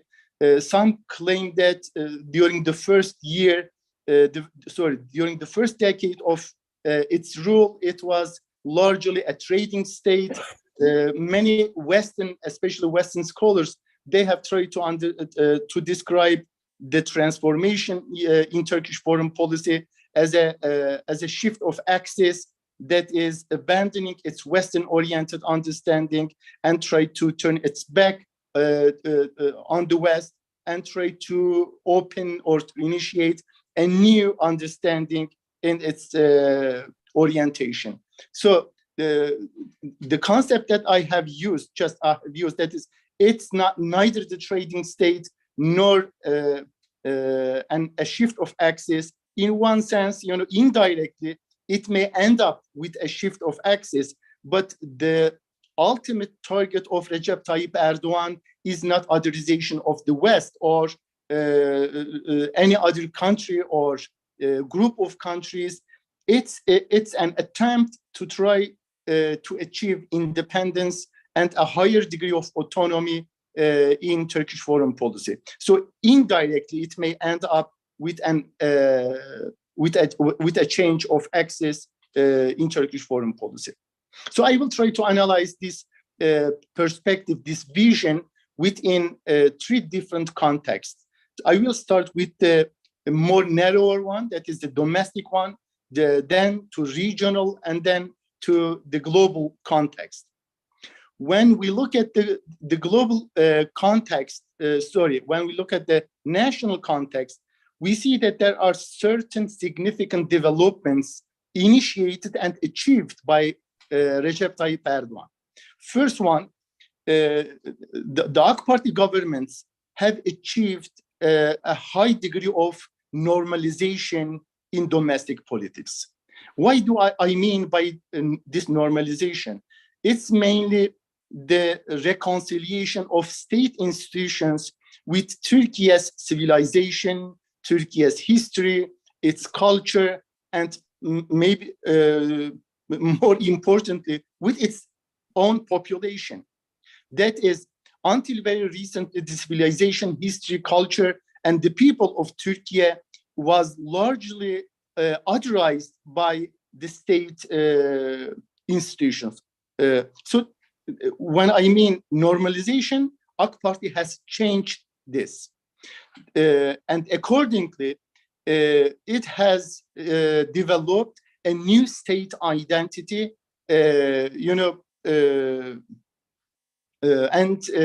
a new political perspective, which requires reconciliation with all of these parameters. That is, to put it short, there is no given enemy for the current political leadership in Turkey, neither in the domestic setting nor in the external setting. So in terms of domestic politics, this was a huge step taken by the government, which led to a successful series of silent revolutions. This is what we call it in Turkish domestic politics.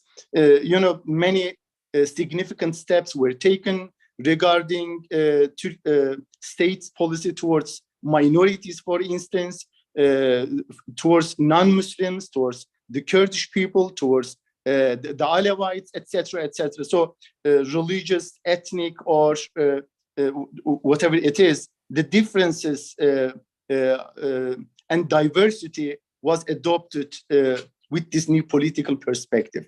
The second significant change in the domestic politics was the nationalization and consolidation of state institutions. The restructuring in Turkish domestic politics led to diversification in state institutions, that is, governmental and sub-governmental actors in foreign policy decision-making process. Until very recently, the Turkish Ministry of Foreign Affairs was by itself almost the only significant, relevant actor of foreign policy decision-making process. So there is a diversification. In parallel to the new political perspective, TIGA, for instance, most of you know this, it became one of the most effective actors of the execution of Turkish foreign policy. YTB is another significant political actor, but most importantly, the newcomers, to me, the most newcomers to foreign policy decision-making are the Turkish armed forces and the Turkish intelligence, National Intelligence Agency. Although these are not new actors, they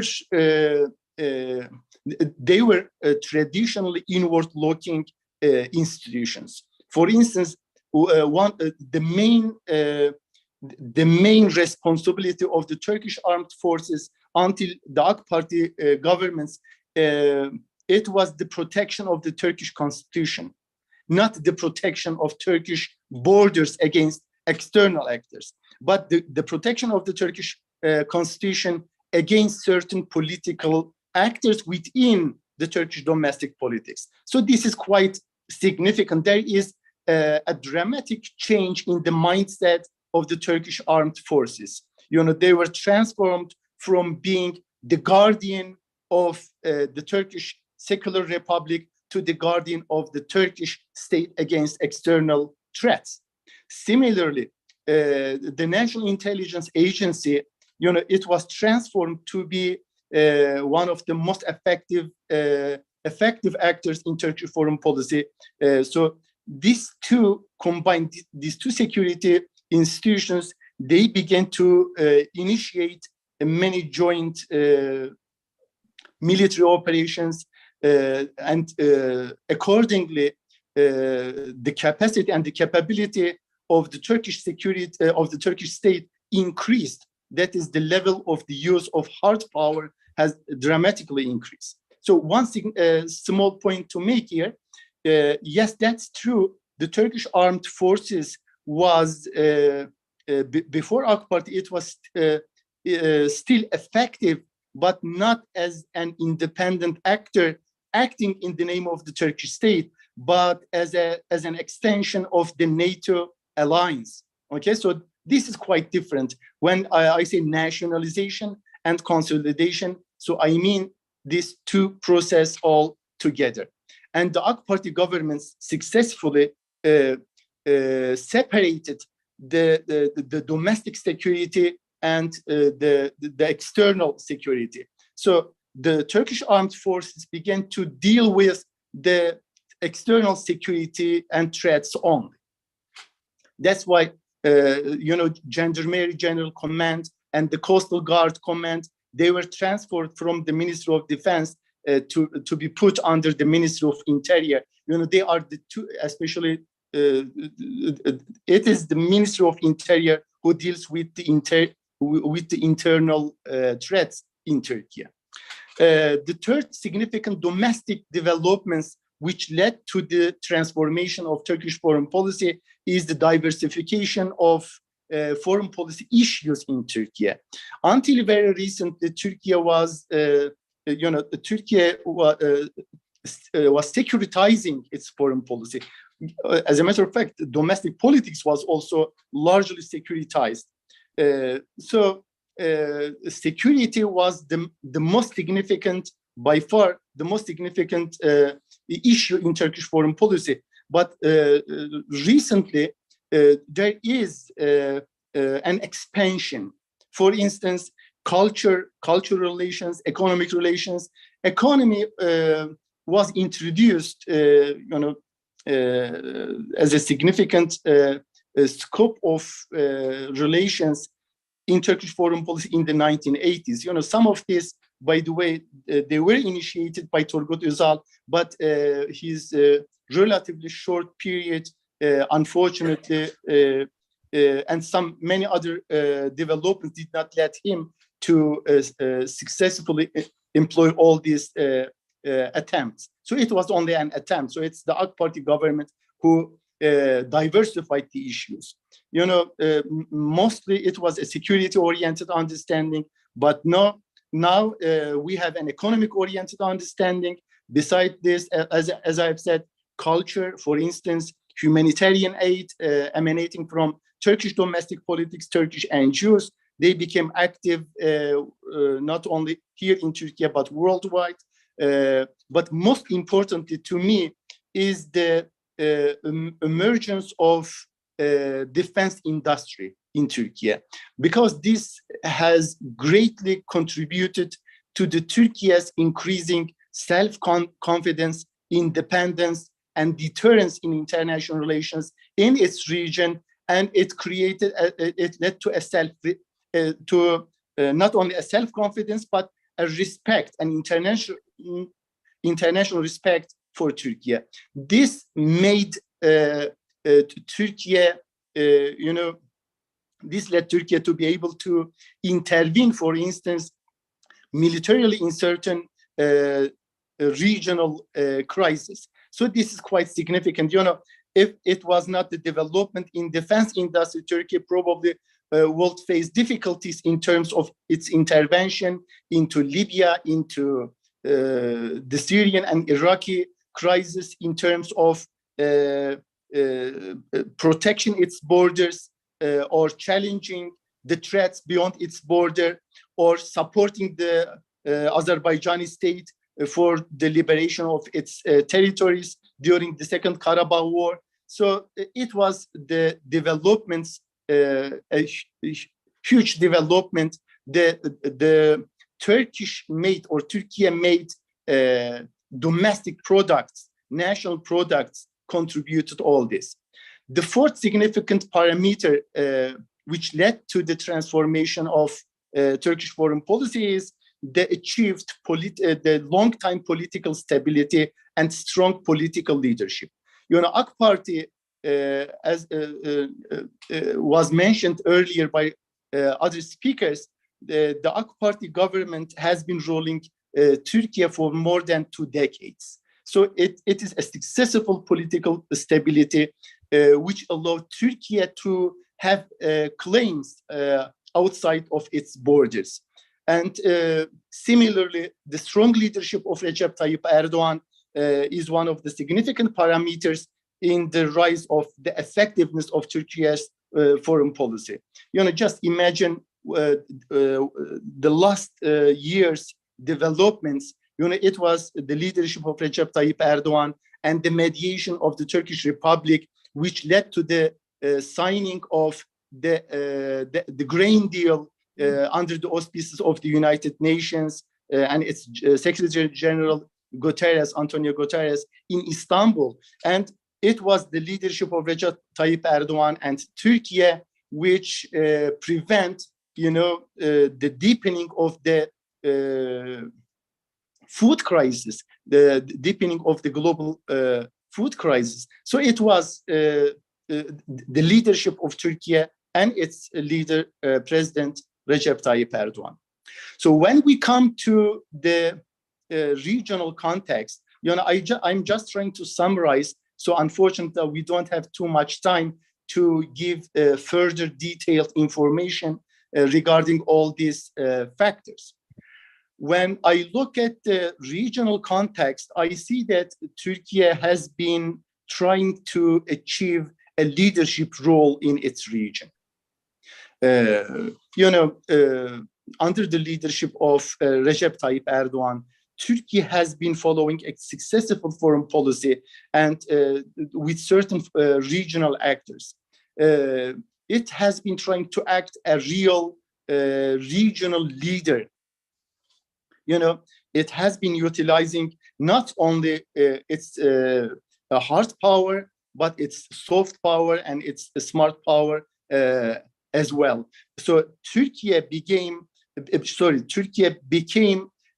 become recently a regional balancer and a game changer. In the Caucasus, South Caucasus, in the Balkans, in the Middle East, and even in the Horn of Africa.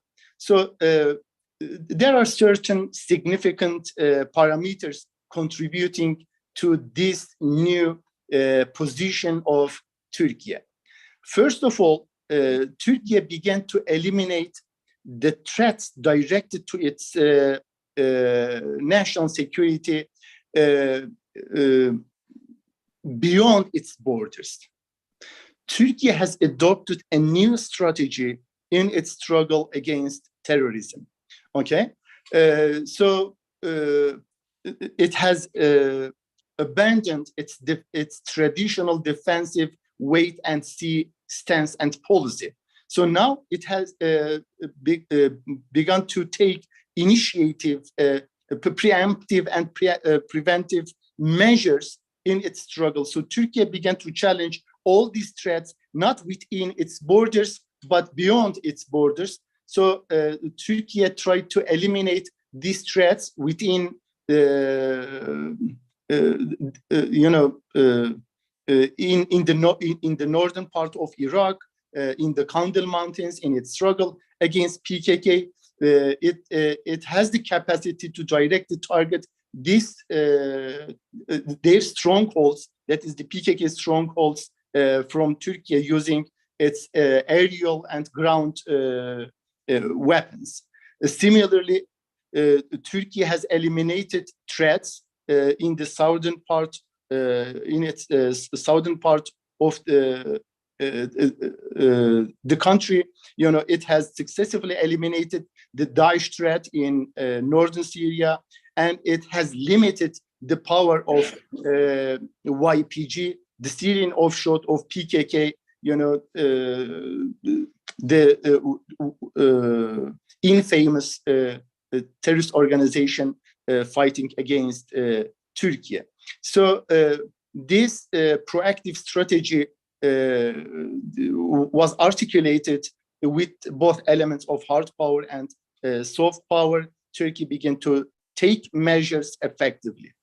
The second significant development at the regional level is the AK Party government and Recep Tayyip Erdoğan began to follow a proactive foreign policy, began to take initiatives in the region. Turkey has decided not to remain indifferent to any regional development. That's why Turkey began to contribute in the construction of regional political stability access and to decrease, at least to contribute to the decrease of the intervention of global powers, which mainly, unfortunately, causing problems and political instability in its region. Ankara took initiative in developing its own regional projects. Turkey did not allow, for instance, the partition of the Syrian state by YPG and its supporters. Turkey has contributed to the protection of the legitimate government in Libya at Tripoli, it was mainly the Turkish direct and indirect intervention which prevented Haftar to overthrow the legitimate government at Tripoli. So, and it was Turkey who contributed to the liberation of the occupied Azerbaijani territories in Nagorno-Karabakh region. It was again Turkish direct and indirect military and in other dimensions, its intervention, which contributed to the Qatari resistance against other Gulf countries in the second Gulf crisis in 2017. And it, most importantly, Turkey has, successfully launched 4 different military operations, large-scale military operations against PKK and Daesh in the northern part of Syria, and didn't allow the terrorist organizations to control much of the Syrian territory. So Turkey will continue to resist against the projects, unfortunately, mostly destructive projects, unilateral interventions of the global powers in its region. Naturally, with its capacity, therefore, Turkey has been trying to increase its capacity, as I have underlined in the domestic setting. And thirdly, Turkey has been trying to follow a non-sectarian, a comprehensive foreign policy orientation in its region. Turkey does not want to otherize any regional actor from its projects. When we look at the Balkans, for instance, Turkey has been closely associating, cooperating with the Bosnia and Herzegovina, but it still doesn't want to otherize Serbia. That is the main unfortunate threat or enemy perceived by the Bosnians. So Turkey has been trying to reach a reconciliation without otherizing any political actor in the Balkans. Similarly, Turkey has been supporting naturally the Azerbaijani cause in Nagorno-Karabakh, but still Turkey invites Armenia to normalize its relations both with Turkey and Azerbaijan. So in order to contribute a regional stability pact in the region, Can you hear me? Dr. Ataman, can you hear me? Yes. Okay, I'm sorry we lost you for about a minute. Let me tell you where we lost you. Okay, we lost you after you mentioned the regional context, and you mentioned 2, and you're about to go into the third one. And the last thing we read was that Turkey launched 4 different large-scale military operations against Daesh and PKK, and we lost you for about a minute. So if you can recap. Okay. All right. Okay. So you have 6 minutes, so that you know. Okay, sorry for that. Turkey has been Turkey has been following a comprehensive and non-sectarian foreign policy. Turkey has been trying to contribute to the stability of the region by including, all regional actors. So inclusiveness, one of the main ingredients of Turkish policy towards its regions. In the Balkans, for instance, it does not otherize Serbia, or in South Caucasus, it doesn't otherize Armenia. Especially when it comes to the Middle East, Turkey does not want any state to be excluded from the regional stability. Neither Iran nor Saudi Arabia, which have been following mainly sectarian policies, or even the state of Israel, which has been mainly following conflictual and aggressive policies in the region. So this is how Turkey tried to reach stability and to contribute to stability that is focusing on mainly on local and national initiatives rather than the one started by the global powers. When we come to the global context, we see that Turkey has been requesting, searching for a high degree of autonomy in international relations. There are three main dimensions of Turkey's perspective.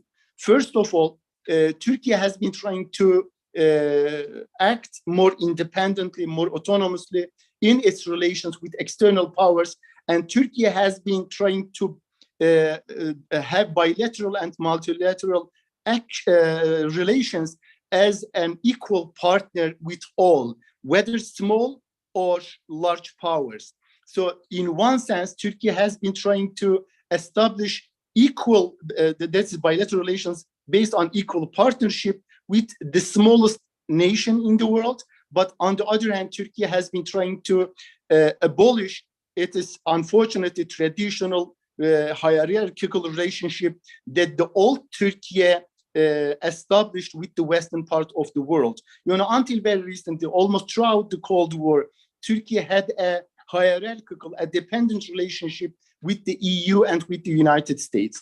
But nowadays, Recep Tayyip Erdoğan and the AK Party government has been trying to change the course of relationship to have a more autonomous and independent relationship vis-a-vis other political actors.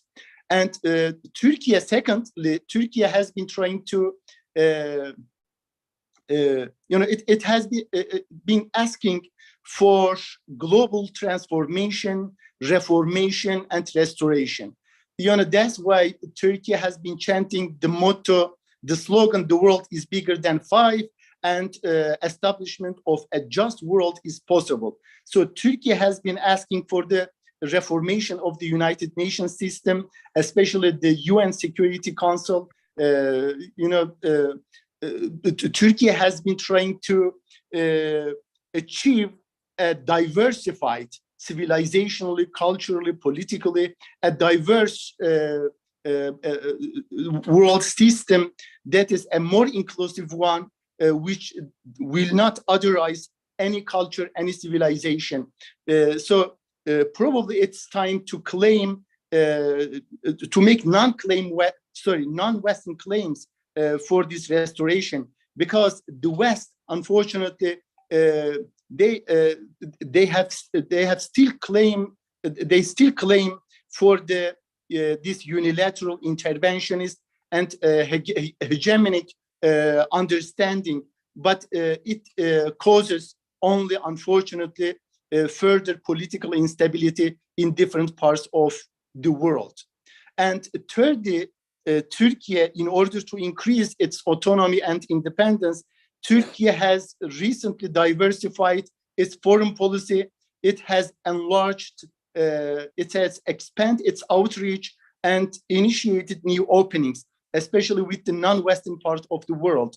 You know, the AK Party, Turkey, the Erdoğan's Turkey, initiated large-scale African openings, East Asian openings, and Latin American openings. Again, as I've said, based on the principle of equal partnership. So Turkey has been trying to follow a win-win strategy in its relations with all political actors. And Turkey has accordingly increased the number of its diplomatic missions. For now, I think it's the fifth, it has the fifth highest number of diplomatic missions in the world. It has reached to 253 worldwide. So Turkey has some brand names and products. Their outreach is also quite large. For instance, Turkey has been selling the defense industry products to more than 170 countries.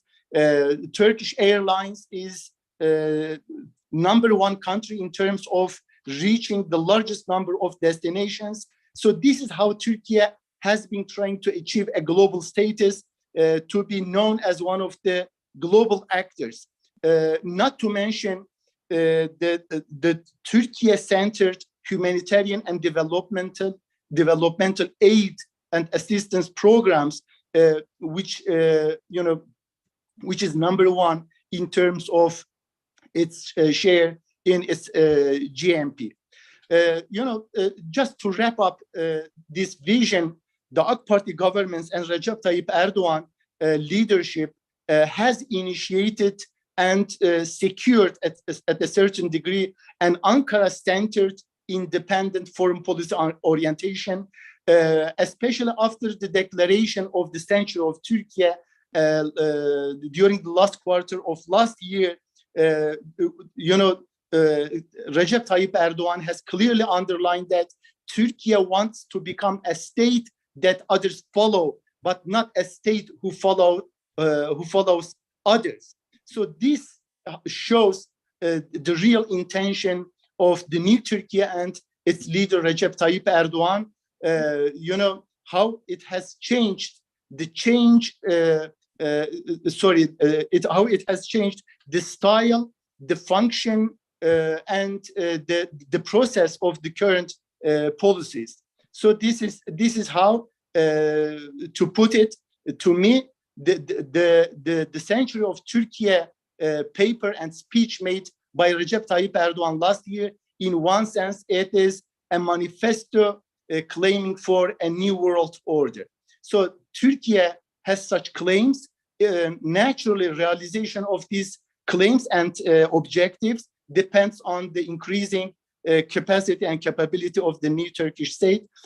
Thank you very much for listening. I will keep it at this point. Thank you very much, Dr. Ataman, for your presentation. Dr. Ataman was talking about the foreign policy vision and philosophy of Turkey.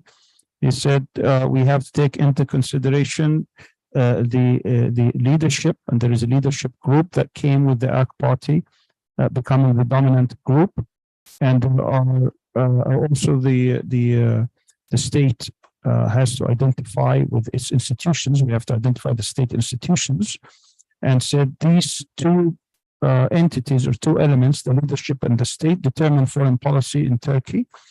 And when Recep Tayyip Erdoğan came to power, it came shortly after that came 9/11, or it came shortly after 9/11, which changed dramatically the perspective in the Middle East, particularly after the Arab Spring. And there are significant factors that need to be taken into consideration. We talked about three contexts in details. One had to do with the domestic and the national context, one with the regional, and the other with the global. Before he started the discussion on each one, he said the people before the AK Party coming to power, we're looking at Turkey basically as either a trading state or as a state that basically follows neo policies. And he said this has changed. On the national or domestic front, he mentioned several factors. The first was that the AK Party wanted a high degree of normalization and reconciliation with the existing state institutions within Turkey, and also to expand not only on certain visions, but also to expand into culture, history, and civilization. These factors have been more or less reconciled with the existing democracy or existing state institutions. Also, that the AK Party wants to develop new posture, which is the new identity or state identity that is with these histories. The second aspect is the nationalization, what he called as the nationalization or consolidation of state institutions in terms of the decision making. Within this existing structure, not only the foreign ministry was in charge of making decisions, but also other institutions which represent soft power such as CIGA and YTB, but also other institutions that may have been excluded in the past, such as the armed forces, which was more or less inward looking, thinking of its mission as being protecting the constitution rather than protecting the borders. Also MIT, or the intelligence services, which has taken a wider role in foreign policy decision making. So rather than Turkey working as an extension of NATO, now it's becoming more and more autonomous and trying to reflect Turkish interests. The third element is what he called the diversification of Turkish foreign policy, expanding into many factors such as economic, cultural, humanitarian, security, not just being taking a security-oriented approach, but more diversified approach. But with the emergence also of the defense ministry, which is trying to assert more independence and deterrence, it also shows self-confidence in its ability to take initiatives outside the border of Turkey. And this assertive policy we could see in Libya, Syria, Iraq, as well as Azerbaijan. The fourth factor, which is the long-term political stability and leadership of Turkey, which allow it to claim many activities and policies outside its border, which is something new that Turkey hasn't done in a long time. And you could see as an example the Green Deal that took place between Russia and Ukraine. On the regional context, he also talked about several factors, talked about the leadership role that Turkey has been playing in the region, not only with soft power and hard power, but also with smart power. What he termed as Turkey's attempt to become regional balancer, as well as regional to be a regional power. He said Turkey is aiming to eliminate many threats to its national security, but also even beyond its borders. He gave several examples by taking preemptive and sometimes preventive actions against threats, even if they are far away from its borders. He gave examples in northern Iraq, as well in western Iraq, as well as northern Syria, with the PIG, ISIS, PKK, and so on and so forth. He said that this is a proactive strategy using, again, soft and hard power. The second thing he talked about in this context was to follow proactive policy and initiatives and not being a non-active observer, with the aim of contributing to the stability of the region. And he said Turkey was able to develop many regional projects, and by not allowing partition to take place in Syria or Iraq, and protection of the legitimate government in Libya, and preventing Haftar from taking over. He also gave the example of the role of Turkey in the Gulf crisis during the boycott of Qatar in 2017, as well as the Azerbaijani conflict with Armenia. He said that Turkey also launched 4 different large-scale military operations against Daesh and others. He mentioned that Turkey's policy is to be non-sectarian, inclusive, and comprehensive, to include all regional actors. He gave several examples from the Balkans, the Caucasus, and the Middle East, and that it doesn't need any state to be excluded. He said even Israel, which we should have some questions about, in its attempt to increase stability. The third context was about, in the global context, it says first, Turkey has high degree of autonomy, that is the overriding element, with 2 dimensions, more independent for global powers, and to partner with great and small powers as well, with the essence of being equal partner. It calls for the abolishment of hierarchical relationship between small and great powers, and that particularly it's trying to do that with the US and the European Union. It also calls for global transformation and reformation, and he mentioned how President Erdogan always says that the world is bigger than 5 powers or five countries, and calling for the reformation within the UN structure and the Security Council to achieve more diverse world system. He said, while the West is claiming hegemony and control, Turkey is trying to bring back stability and equality. Third, he said that to increase autonomy and independence, Turkey has been trying to open with other powers around the world. He mentioned East Asia and Latin America. He said that Turkey today has the fifth largest diplomatic missions around the world with 253. He also said that Turkey is selling arms to, I think, 170 countries. Turkish Airlines is the #1 globally. All this is part of the soft and hard power that Turkey is pursuing. At the end, Turkey is probably, with GDP, #1 also humanitarian assistance around the world. In summary, this is an Ankara-centered independence in fighting policies where the state can follow. He says, he gave this expression that wants Turkey to be a state that others follow, not a state that follows others. And there might have been change in style, in process, in function of policy, but this is all an attempt to establish a new world order. Thank you so much, all our three speakers. Now we have about close to 50 minutes of discussion. So what I will do, I will ask again our audience that we have here to be brief, not to go beyond 90 seconds. And then we will, at the end, I'm going to give each speaker 5 minutes to respond. I did ask my questions earlier, and I think our speakers are ready to hear our audience. Do we have the microphone, the other microphone?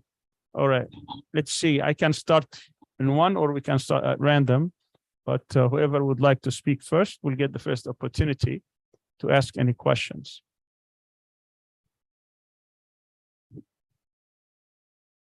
Jalal, you have the microphone. You got the microphone. Assalamu alaikum. Can identify yourself, please? Assalamu alaikum. My name is Jalal Khashib. I'm a researcher in geopolitics and IR, and I'm working for CIGA.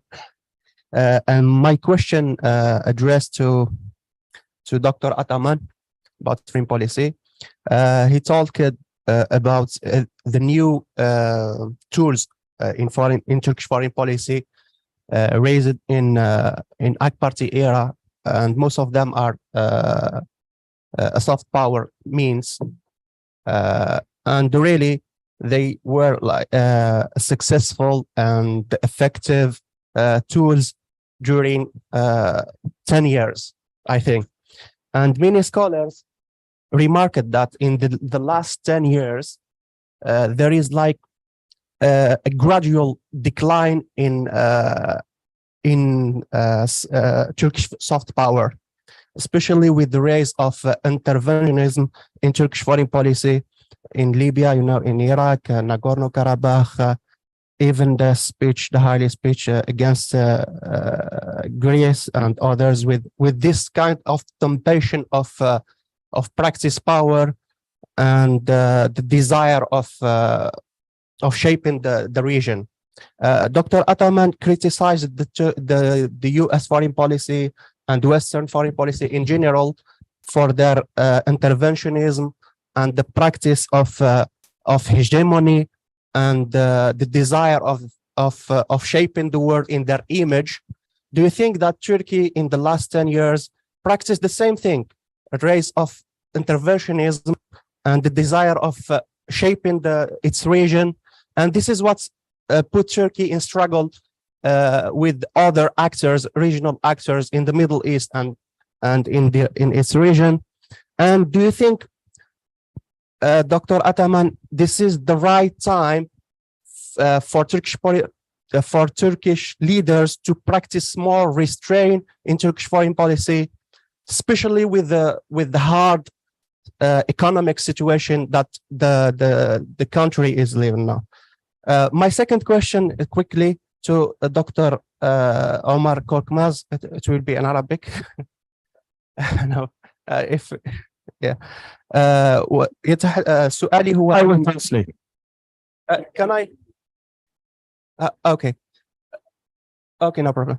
So my question is about the opportunities of President Erdoğan in the next elections. And you mentioned that President Erdoğan in the past got many supports from different classes. For now, I think the important class in the past are the businessman class, the economic elites, and which they gave strong support to AK Party and President Erdogan in the past. Do you think President Erdogan now have the same level of support from this class? Thank you very much. Okay, who would like to go next? Dr. Can you pass the microphone, please? Make sure it's on and you have the green light. Osama Rujdi from Hurriyat Center. My question to Dr. Omar regarding it, we can understand maybe the clash or the differentiation between President Erdogan and Dawood Oglu, but what the differentiation between Dr. Dawood Oglu and Ali Babajan? Why they are not together, created one party? Okay. Thank you. Thank you. Any other questions? Dr. Shenish, can you pass the microphone, please?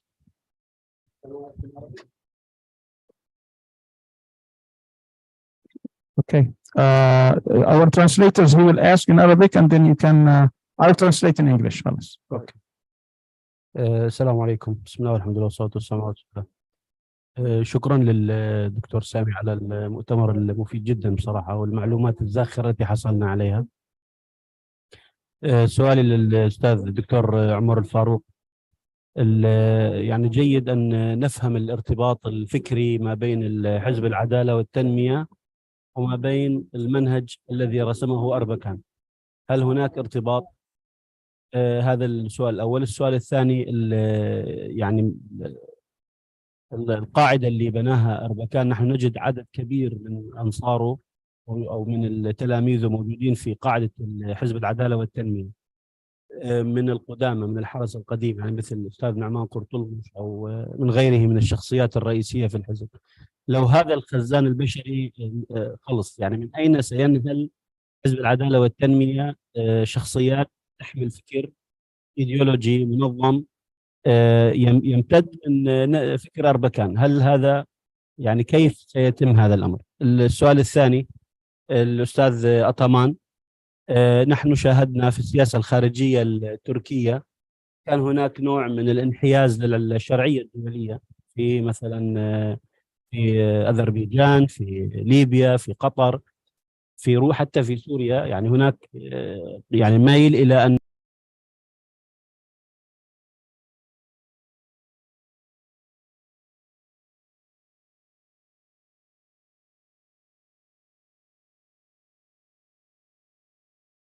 المقاومة في مناطق 67. يعني لو حتى قبلنا أن هناك دولة على 67، يعني دولة من الأراضي المحتلة، كيف السياسة الخارجية التركية تستنشد مثل هذه العمليات التي يقرها القانون الدولي؟ هذا السؤال الثاني. عفوا، في السياسة الداخلية يعني كيف يعني سينظم حزب العدالة والتنمية علاقته مع الأفراد ليس الإسلاميين مع غير الإسلاميين؟ هل هناك فكرة تستطيع تفرمش مع السياسة الداخلية؟ هل هناك ما هو الفكرة التي يمكن أن يسوقها حزب العدالة والتنمية للأفراد غير الإسلاميين؟ نعلم أنه استدب أو هناك حوار مع الهدباء، لا الأطراف الأخرى كيف سيتم تنظيم العلاقة معهم؟ شكرا.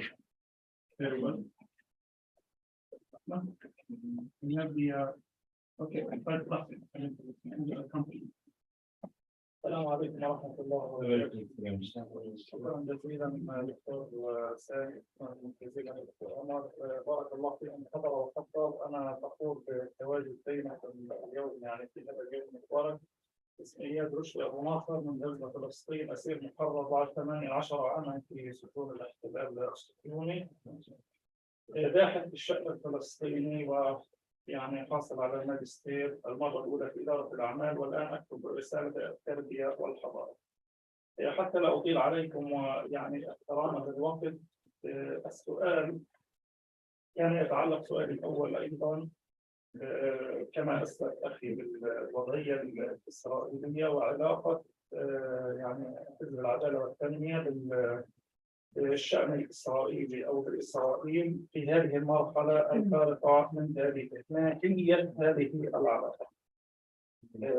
السؤال يعني الآن يعني الذي يشمل كل الأسئلة، ما هي الرؤية التي يقدمها حزب العدالة والتنمية في هذه المرحلة الفارقة من تاريخه ومن تاريخ تركيا كنموذج ليس فقط في الساحة التركية وإنما في كل المنطقة عربيا وإسلاميا وربما يعني على مستوى العالم لأنه أصبح له بصمات عالمية. شكرا جزيلا لكم. شكرا جزيلا لك. I just want to point out that there is a presentation on the relationship between Turkey on the Palestine question and the Zionist state. So I don't mind if people skip that part because we have a whole discussion on Sunday when it comes to that. So we can focus on the other questions since time is really limited. And they will be with us Sunday, so you can hear that on Sunday. Someone who will give a whole presentation on that. Okay, who's next? أعتقد أسلم.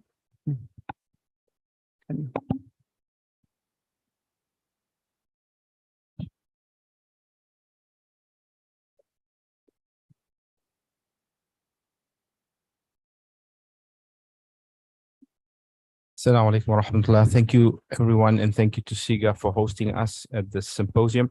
I have two questions. Can you identify yourself? My name is Aslam Farooq Ali. I'm a South African diplomat based at our embassy in Ankara, at the South African embassy in Ankara.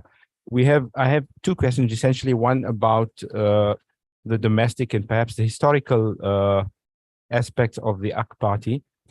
It is quite clear that President Erdoğan has been a dominant presence, not only in the country's politics, but also within his party. And as an outside observer, it is very difficult to see if there's any kind of a succession plan within the AK party in terms of who would come up in the leadership ranks. It seems that most of the mentored leadership figures like Daud Oglu, like Babacan have now went their own ways and started their own party. So obviously the question of succession within the party is something that impacts on the country as well. So I would be interested in hearing from perhaps Dr. Omar and Dr. Nebi something about succession within AK party. The second question really has to do with the foreign policy, and this would be directed to Dr. Atman. There has been also an interesting transition from a kind of political idealism that started in the early period of the party, and that was manifest in the support for the popular uprisings in the Arab Spring. And now, once again, a turn back to some kind of a pragmatism where we see a reconciliation with some of the autocratic regimes in the region. How does Dr. Atman explain that kind of pivoting, if possible, especially in terms of the practical realities of dealing with such large dissident political communities from the Arab Spring countries that are now in Turkey at the moment? Thank you very much. Thank you. Okay. Dr. Muhammad.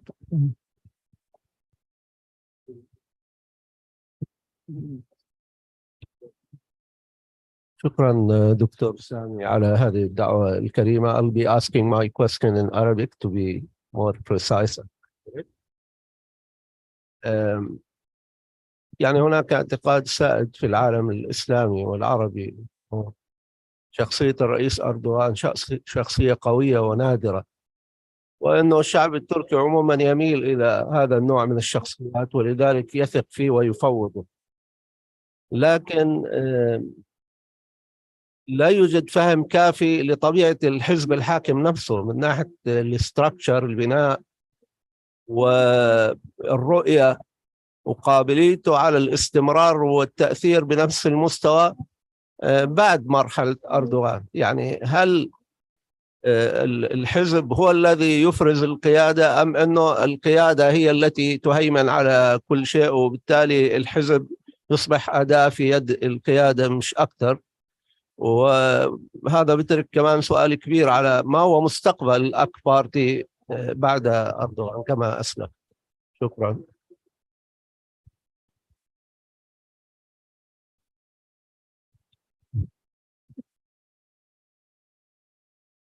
Thank you. Thank you for Dr. Sami and excuse me.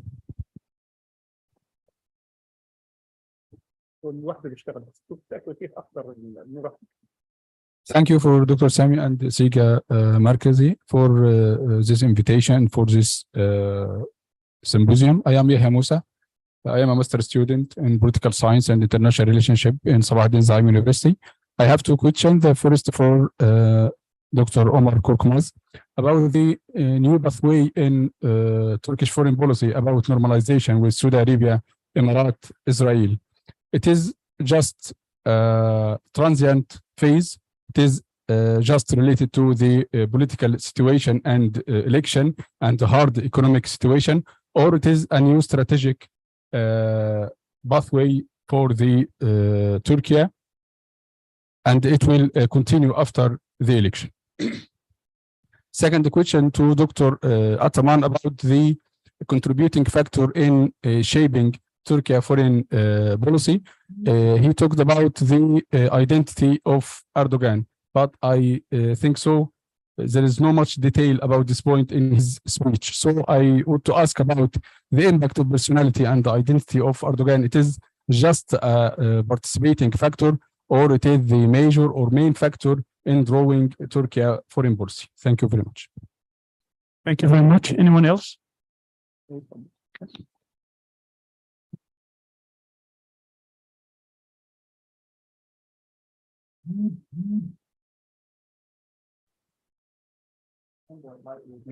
Assalamu alaikum warahmatullah. My name is Osama Hazari. I am a master's student in political science and international relations. My question is to Dr. Ömer KORKMAZ. So you mentioned that Najmuddin Erbakan rahimahullah, he came up with the D8 idea of forming a strategic alliance of all the consumer countries. I want to know what is the current status of it and what role will it play in the future if inshallah Erdogan wins the elections. Thank you very much. Anyone else?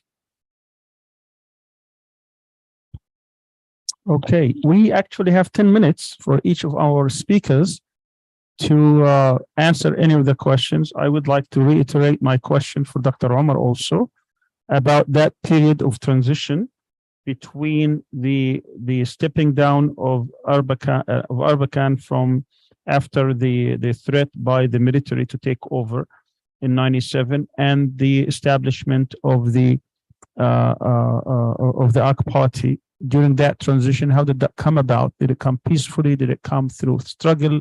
Why did the transition took place?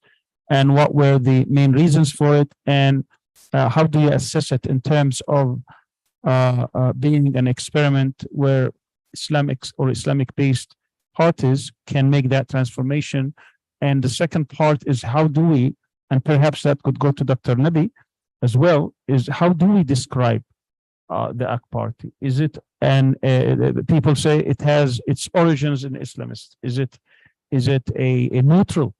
Is it just a conservative party, as some would like to say, particularly with its probably more aggressive? We're going to get into that probably on the economic side about its economic policies. Is it more capitalistic in nature? But I'm trying to get into the philosophy more than the actual policies. How do you describe it? Just we have some religious people leading a neutral party. Sometimes it's said that it's a secular party. Is it really a secular party? How do you define secularism? It's these kind of questions I would like Dr. Ömer to talk about. And similarly, for Dr. Nebi MİŞ, if he can expand a bit about what is the philosophy, not just the performance, not just policies, or the philosophy of the AK party. What is it trying to achieve domestically? Is it trying to achieve a society where government is totally neutral and we're trying to advance certain religious values or ethical values or moral values? Or does it have a larger vision than simply that? I know, for example, that there are some Islamic-based parties, even within Turkey, who are trying eventually to at least argue in a democratic society about some semblance of a Sharia-based society.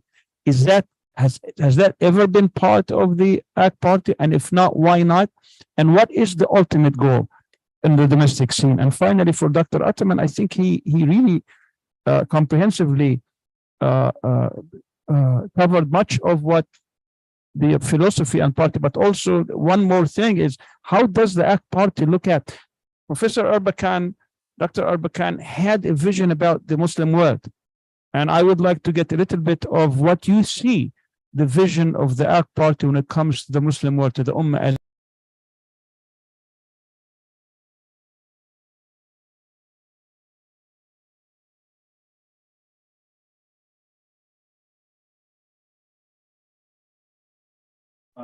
So I'll start again with Dr. Ömer KORKMAZ, and then we're going to move to Dr. Nebi MİŞ, and then to Dr.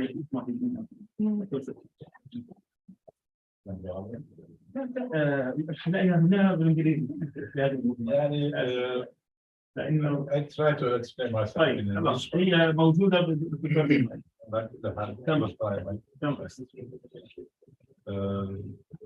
First question was about the businessman, whether they will support in this election our party or not. I think this was the question. Yes, they will support our party again, because if you study the detail of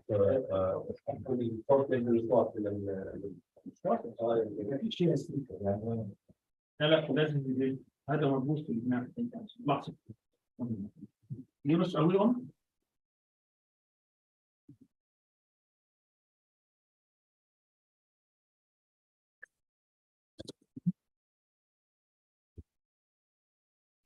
The question was about whether in this, as businessman people supported ACT party in previous elections, in this election, whether they are going to be with ACT party or against ACT party. First of all, there is no one community in business people. There are different business organizations.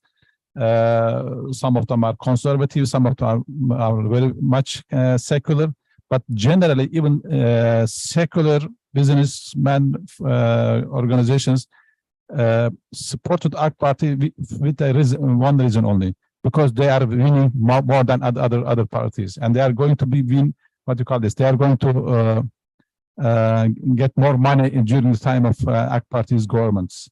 If you compare the secularist income of the secular businessmen and the others, even the ACT party's period income of secular businessmen are much more than others. So why they don't support ACT party? So businessmen, people are only looking.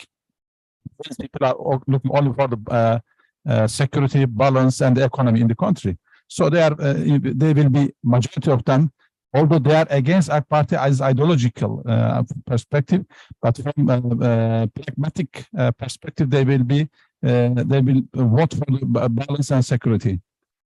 Okay, this is, I think, the answer. Number two, there is another question from brothers. What is the difference between the Ali Babacan and Davutoğlu? I think there is no much differences, but there is differences. I think this is the answer, because both of them are trying to be leader. So sometimes the ambitions of the leadership between the different figures create two different entity in politics. I don't think that there is too much difference. But of course, if you ask me personally, I don't compare Ahmet Davutoğlu with Babacan, because Ahmet Davutoğlu is an academician. He's deeper than Ali Babacan, and he's intellectual, he's professor, and he has more experiences in social life and the social activities and in academic activities. It is uncomparable. But both of them are leaders now. Okay? I think this is the answer. There was another question. What is the common ground between the Erbakan and Erdogan? Yes, they are coming from same background. In fact, Erdogan is a student of the same trend, same ideology, same background. Everybody recognizes it, and everybody improve it, and everybody accepts it.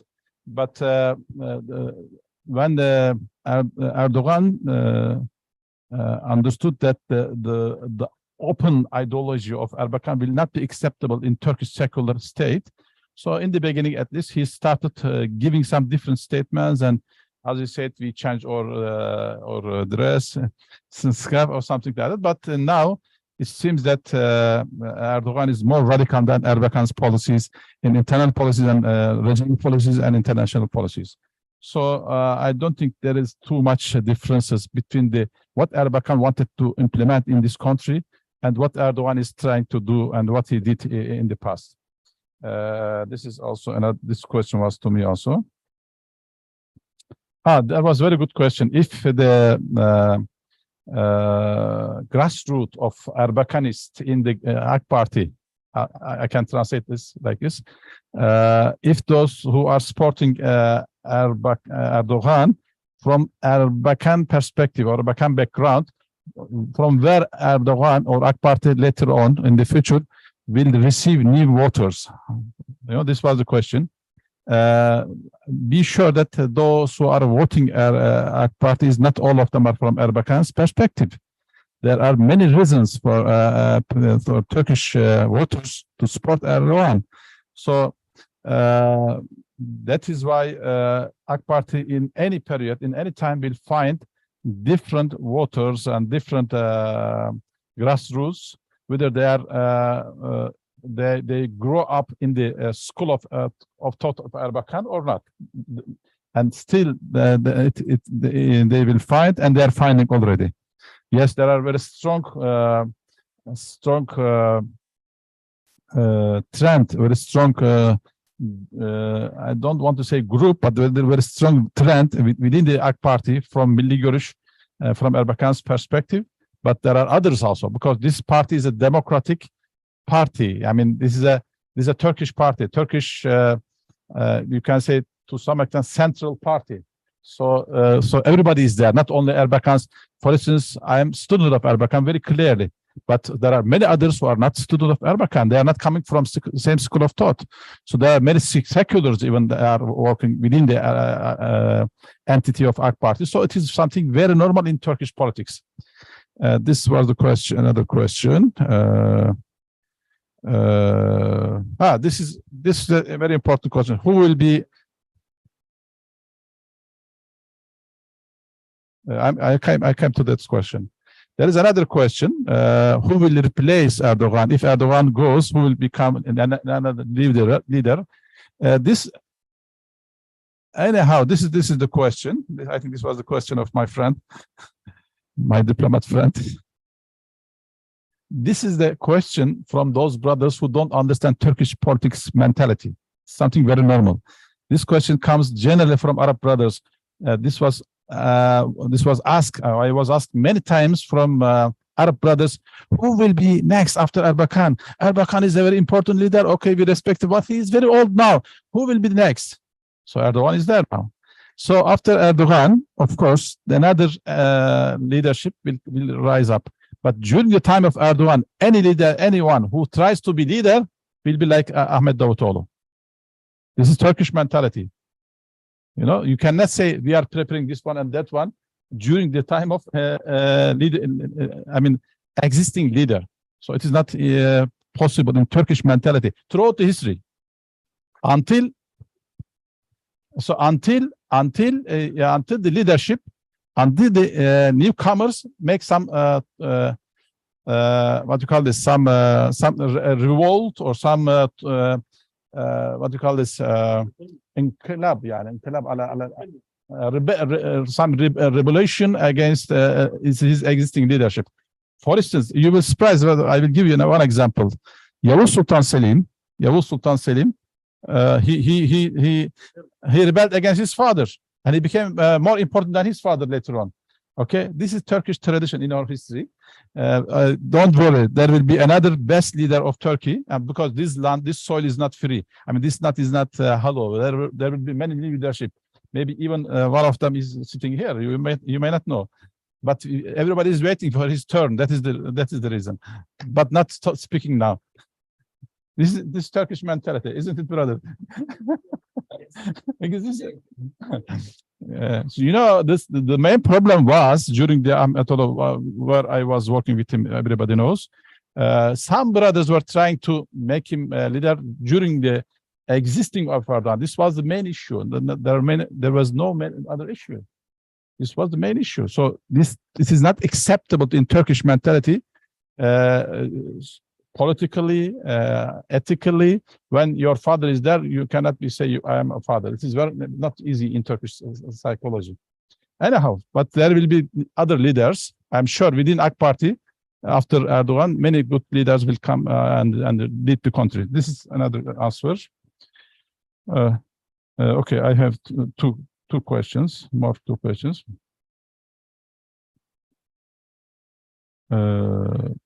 Yes, same question, almost similar questions. Who will come after Erdogan? I answered already.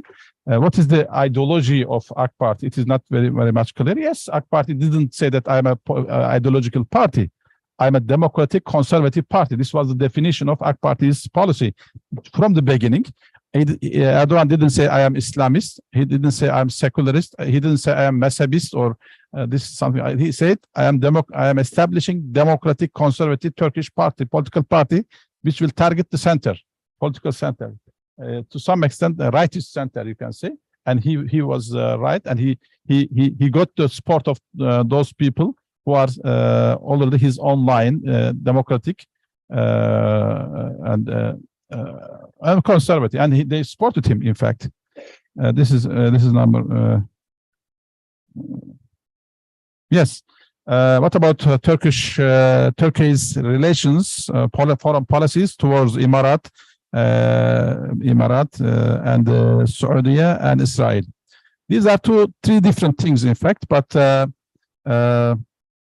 I'm sorry to say one thing, but I am saying this in Arabic. I have to say in English also. When there is a problem between Turkey and Israel, we have many problems with Arab brothers also, with Arab countries. When we have very good peace with Israel, we have very good relations with those existing countries. So this is the answer. So we don't want to create problems or for ourselves with Saudis and Israel and Emiratis. We want to have good relations with our Muslim brothers, including Egypt. Okay, this is the answer. I think it's finished. Of course, after election, if Erdogan keeps his power, he will keep his relations. Maybe he will increase his relations with Saudi Arabia and Emirat. There will be no, even including Egypt. But as far as brothers who are living in Turkey, there will be no problem. That is another thing. That is, there will be no problem. As far as the 8 countries program, during this past 20 years, the 8 is there. The 8 is existing. I am one of the participants who where we established the 8. Of course, we were student of Erbakan. So Erbakan established with 8 countries, but we were participating as a bureaucrats in those days. It is not that much active, but it is still existing. I don't know what will be the policy of AK Party's policies after election, but it is still there. It can be used as a argument towards other policies in international level in any time. I am not sure, but it is not. Spirit is there. It didn't die, but it is not as requested or established. I think this is all the questions. Okay, I finished. Thank you very much, Dr. KORKMAZ. Your answer about whenever you have a good relationship with Israel, you have good relations with Arab countries. When you have bad relationship with Israel, you have bad relations with Arab countries, tells us who is ruling this region. Pretty much. It's very unfortunate. Okay. All right. Our next segment is for Dr. Nebi MİŞ to, you have 10 minutes, Dr. MİŞ, to answer the questions. Please go ahead.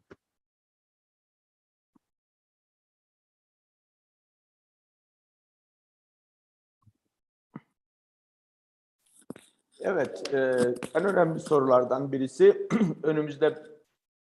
önümüzde bir seçim var. Yani Türkiye'de hem parlamento hem cumhurbaşkanlığı seçimleri var. Erdoğan'ın şansı ya da AK Parti'nin şansı nedir diye bir soru vardı. Öncelikle şunun altını çizmem lazım. Şu an için yapılan kamuoyu anketlerine baktığımız zaman hala AK Parti kendisine en yakın partiyle arasındaki, yani Cumhuriyet Halk Partisi ile arasındaki oy oranı farkını koruyabiliyor. Diğer taraftan bu seçimlerde özellikle bütün partiler ittifaklar halinde seçime gidiyorlar ve ittifak siyasetinin özellikle seçmen davranışı üzerindeki etkisini kestirebiliyoruz ama bazı belirsizlikler de var. Ama tüm bunlara rağmen özellikle hem parlamento seçimlerinde hem Cumhurbaşkanlığı seçimlerinde Cumhur İttifakı'nın, yani Erdoğan'ın da AK Parti'nin de içerisinde olduğu ittifakın seçimlere daha avantajlı olarak girdiği bir gerçek. Özellikle 2019 seçimlerinden, 2018 ve 2019 seçimlerinden itibaren Türkiye siyasetinde yeni bir siyasal alan oluşturulmaya çalışıldı. Bu yeni siyasal alanda Cumhuriyet Halk Partisi özellikle kendi ittifakının içerisine sağ siyasal aktörleri dahil ederek, aynı zamanda sağ siyasal söylemlere yönelerek ve dahi geçmişte özellikle milli görüş geleneği içerisinden gelmiş Saadet Partisi gibi partileri bu ittifaka ekleyerek bir siyaset yürütmeye çalışıyor. Türkiye siyasetinde bir gerçeklik vardır. O gerçeklik de şudur. Özellikle 1950'lerden itibaren oy verme davranışlarına ve partilerin siyasetteki konumuna baktığımızda %65-70 oranında seçmenin oyları sağ partilere gider. %30 ya da 35 civarında da sol partilere oy verildiğini genelleştirebiliriz. Bu açıdan bakıldığında Türkiye siyasetinde özellikle sağ sol arasındaki geçişkenlikler zayıftır. Ama sağın ya da solun içerisindeki oy verme davranışındaki geçişkenlikler fazladır. Bunu bildiği için özellikle Türkiye'deki sol çevreler ve Cumhuriyet Halk Partisi yöneticileri sağ ve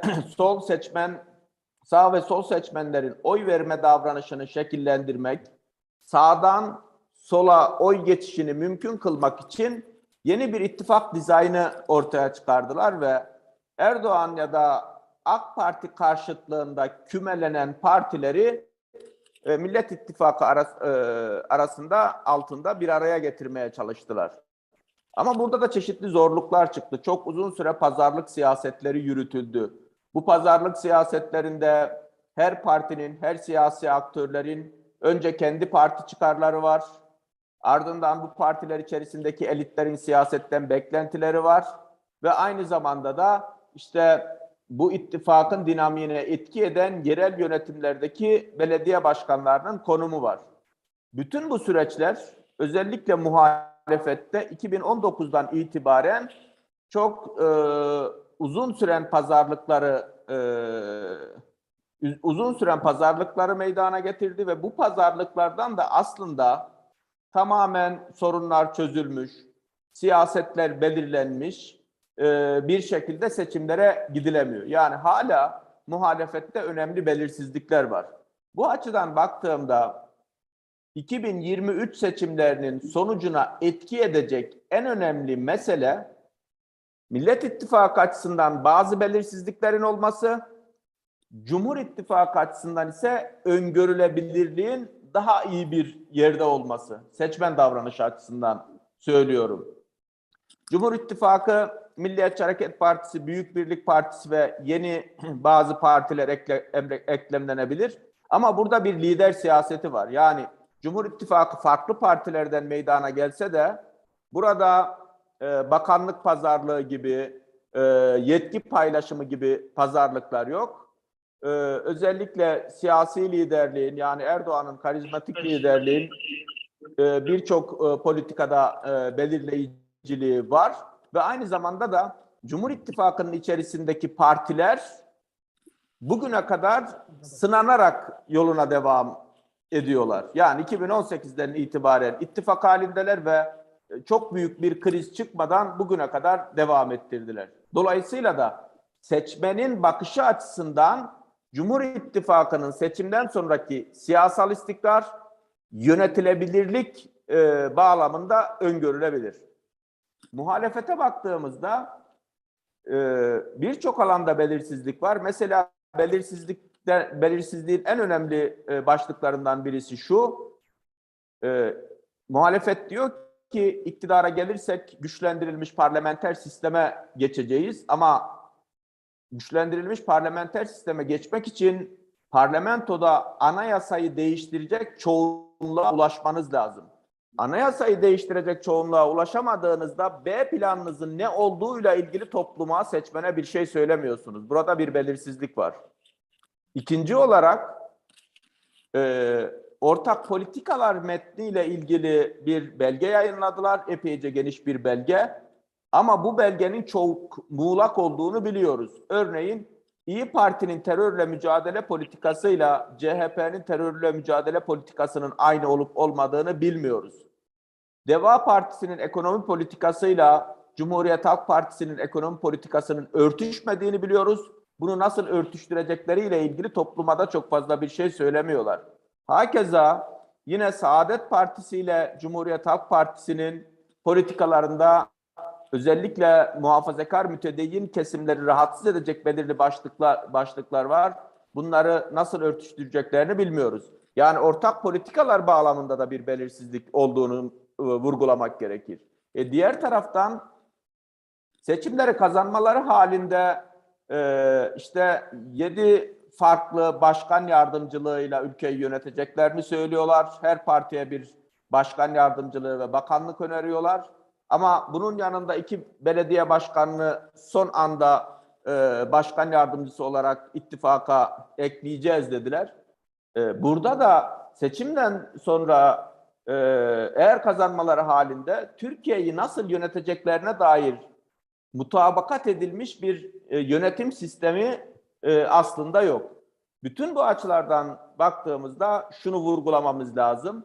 Türkiye'de seçmenin çoğunluğu, sağ seçmenler, özellikle muhafazakar mütedeyyin seçmenler dirlik ve düzenlik halini önemserler. Siyasal istikrarı önemserler, kurulu düzeni önemserler ve öngörülebilirliği önemserler.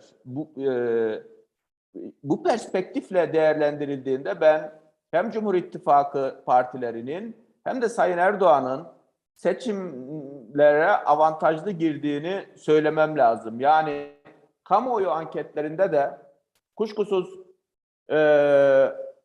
farklı kamuoyu anketlerinden farklı sonuçlar çıkıyor, ama muhalefetle mevcut iktidar arasındaki yarışın çok sert geçeceğini, aynı zamanda da %50+1 oy oranına ulaşmanın her ittifak için zor olduğunu ve farklı toplum kesimlerinden de destek almak için çabalayacaklarını söylememiz lazım. Türkiye siyasetinde bugüne kadar Sayın Erdoğan %50'nin üzerine çıkan birden çok kez seçim kazandığı için bu oy oranlarını elde etmenin kolay olduğu gibi bir düşünceye sahip olabiliriz. Ama bir toplumda, bir seçmen kümesinde her 2 kişiden birinin oyunu almanız gerekiyor. Bugüne kadar bu oy oranlarına ulaşabilen Erdoğan Partisi ve işte Cumhur İttifakı partileri. Burada belirleyici dinamiklerden birisi sorular içerisinde de vardı. Kürt seçmenin ne olacağı ya da AK Parti Kürt seçmenlere ulaşabiliyor mu? Yine bugüne kadar yapılan seçim sonuçları analiz edildiğinde Kürtlerden hala en fazla oyu alan partinin AK Parti olduğunu belirtmemiz lazım.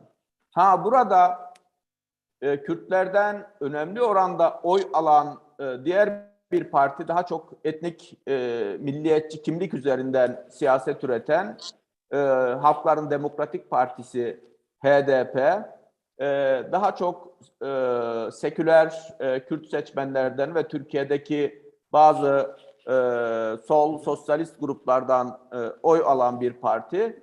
Ama yine şunu biliyoruz ki, son cümlem bu olsun, geçmiş dönemde özellikle Cumhurbaşkanlığı ya da yerel seçimlerde AK Parti'nin HDP'nin tabanından da oy aldığını seçim sonuçları, kamuoyu araştırmaları bize gösteriyor.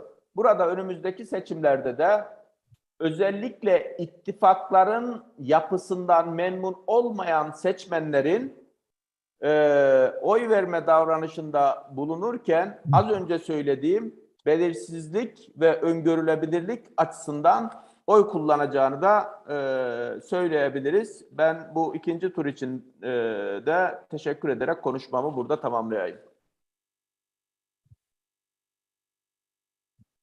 Thank you very much, Dr. MİŞ.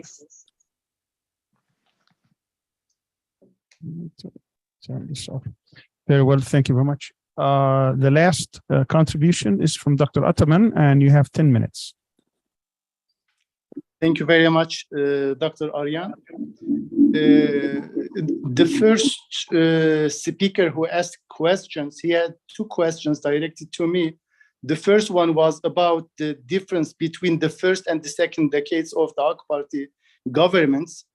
At the beginning of my speech, I have underlined that foreign policy continuity and change is strongly influenced by the domestic politics, mainly the leadership group and the state identity defined by them. But there are some other factors and parameters, that is transnational actors, developments and regional actors, developments and global developments. So it was the change, re-securitization of Turkish foreign policy during the second decade of AK Party governments was not a change of mindset in the AK Party leadership. It was a change in the regional setting, in changes in Turkish domestic politics. The Western-oriented, especially the United States-supported FETÖ terrorist organization, attempted to overthrow the government through judiciary, through different bureaucratic institutions, and last in 2016 through a direct bloody military coup. On the other hand, the eruption of the Arab insurgencies and revolutions also changed the perception of Turkey. Turkey never claimed, by the way, to become a model. It was the Western countries who used the Turkish model for the rest of the Middle East. But still, just to put it short, there is no change in the mindset of the leadership of the AK Party and Recep Tayyip Erdoğan. The second question was quite harsh. In one sense, it was outrageous. It is not fair to compare Turkey with the interventionist and hegemonic policies of the United States. I will not answer this question. I asked my brother who asked this question to go to Somalia to ask them whether Turkey is interventionist and colonialist, imperialist, or unilateralist. Or I asked him to go to West Africa, to Sahel region, to ask Mauritanians, to ask other African nations whether Turkey is following an interventionist policy or not. So I was quite shocked, really, by this question. Yes, Turkey has been trying to intervene into certain regional crises, but Turkey's relations with all other actors is based on a win-win strategy. Turkey does not play a game with any Muslim country based on a zero-sum relationship, unlike the Westerns. Okay, so please, I ask him to go to ask to Palestinians, to Rohingya Muslims, to Bosnians, whether Turkey is interventionist or not. The second question, the Turkey's relations with the Kurds, unfortunately, I'm talking about the Kurdish question at the regional level. The Turkish politics, the Kurdish politics is divided into two, one conservative and Muslim-oriented, and the other one is secular and socialist-oriented. Turkey has been cooperating with the conservative and Muslim-oriented groups. However, on the other hand, the socialist-oriented Kurds are mainly supported by Islamist Iran and Western countries. Okay, so Turkey in this context trying to work with Barzani group and other conservative groups. Turkey's relations with Israel. I have just mentioned one sentence in my speech. Yes, Turkey did not change its perception of the Israeli state. Turkey does not comply with its aggressiveness, its expansionist policies, etc. And Turkey, after having diplomatic normalization processes, Turkey has always calling Israel to act as a normal state. But on the other hand, Turkey has been trying to follow a realist policy, so it's impossible to remain indifferent to the policies of the Israeli states towards other Arab countries and Muslim communities. One question about political idealism and pragmatism, the perception of the Arab Spring, the Turkey's perception towards the Arab Spring. Being Turkey is still ideal to me. Turkey's quest for a just world system, Turkey's quest for the reformation of the United States, etc., all shows reflect this idealism. However, Turkey has to be pragmatic because it has to improve its relations, its trade relations, in order to be effective in its region in the world. This is one of the main differences between Necmettin Erbakan. So there was another question regarding this.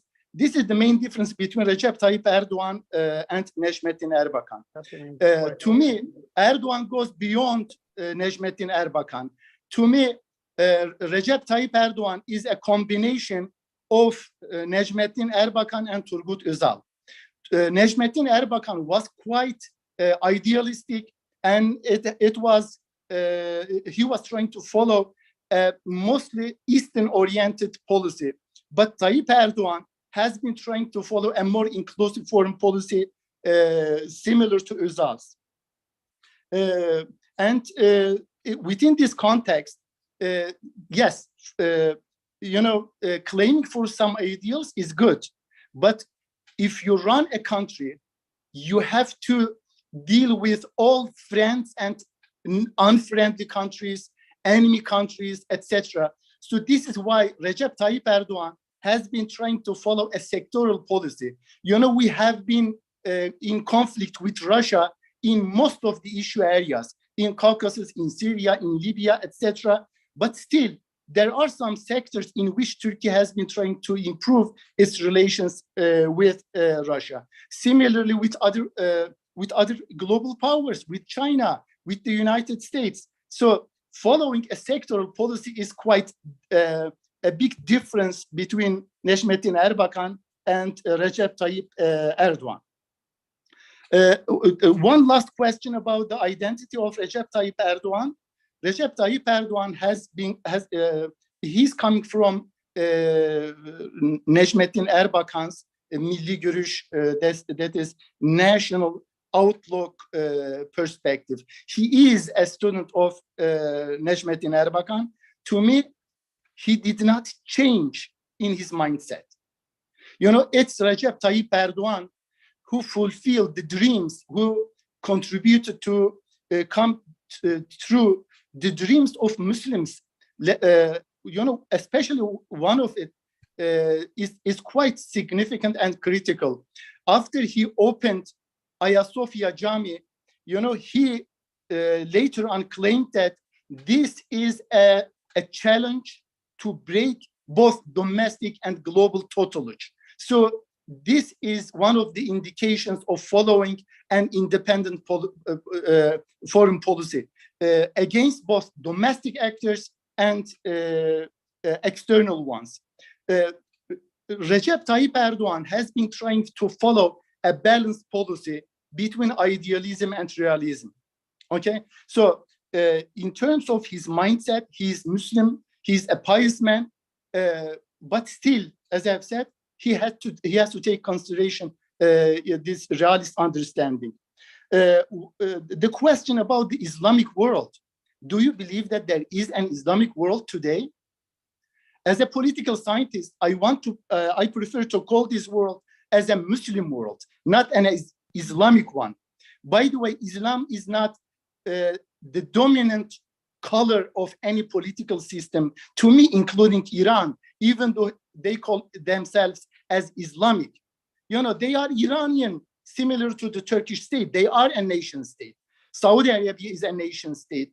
All are nation states. So we can describe the world as a Muslim world.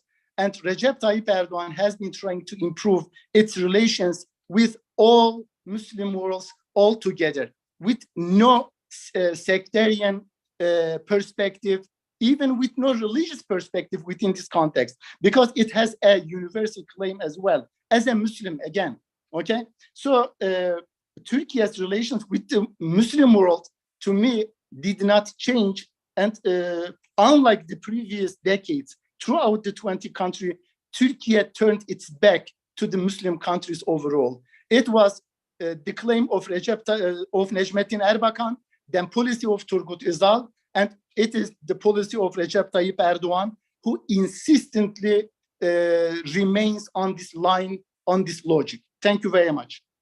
Thank you very much for our three speakers, Dr. Ömer KORKMAZ, Dr. Nebi MİŞ, and Dr. Muhittin ATAMAN. I want to thank you very much for being with us today and for really getting a very rich and fruitful discussions.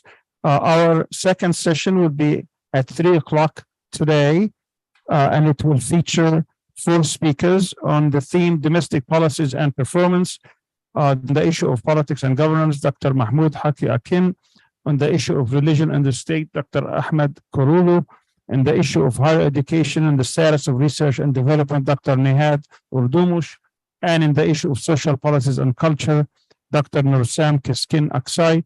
So we're going to see you back.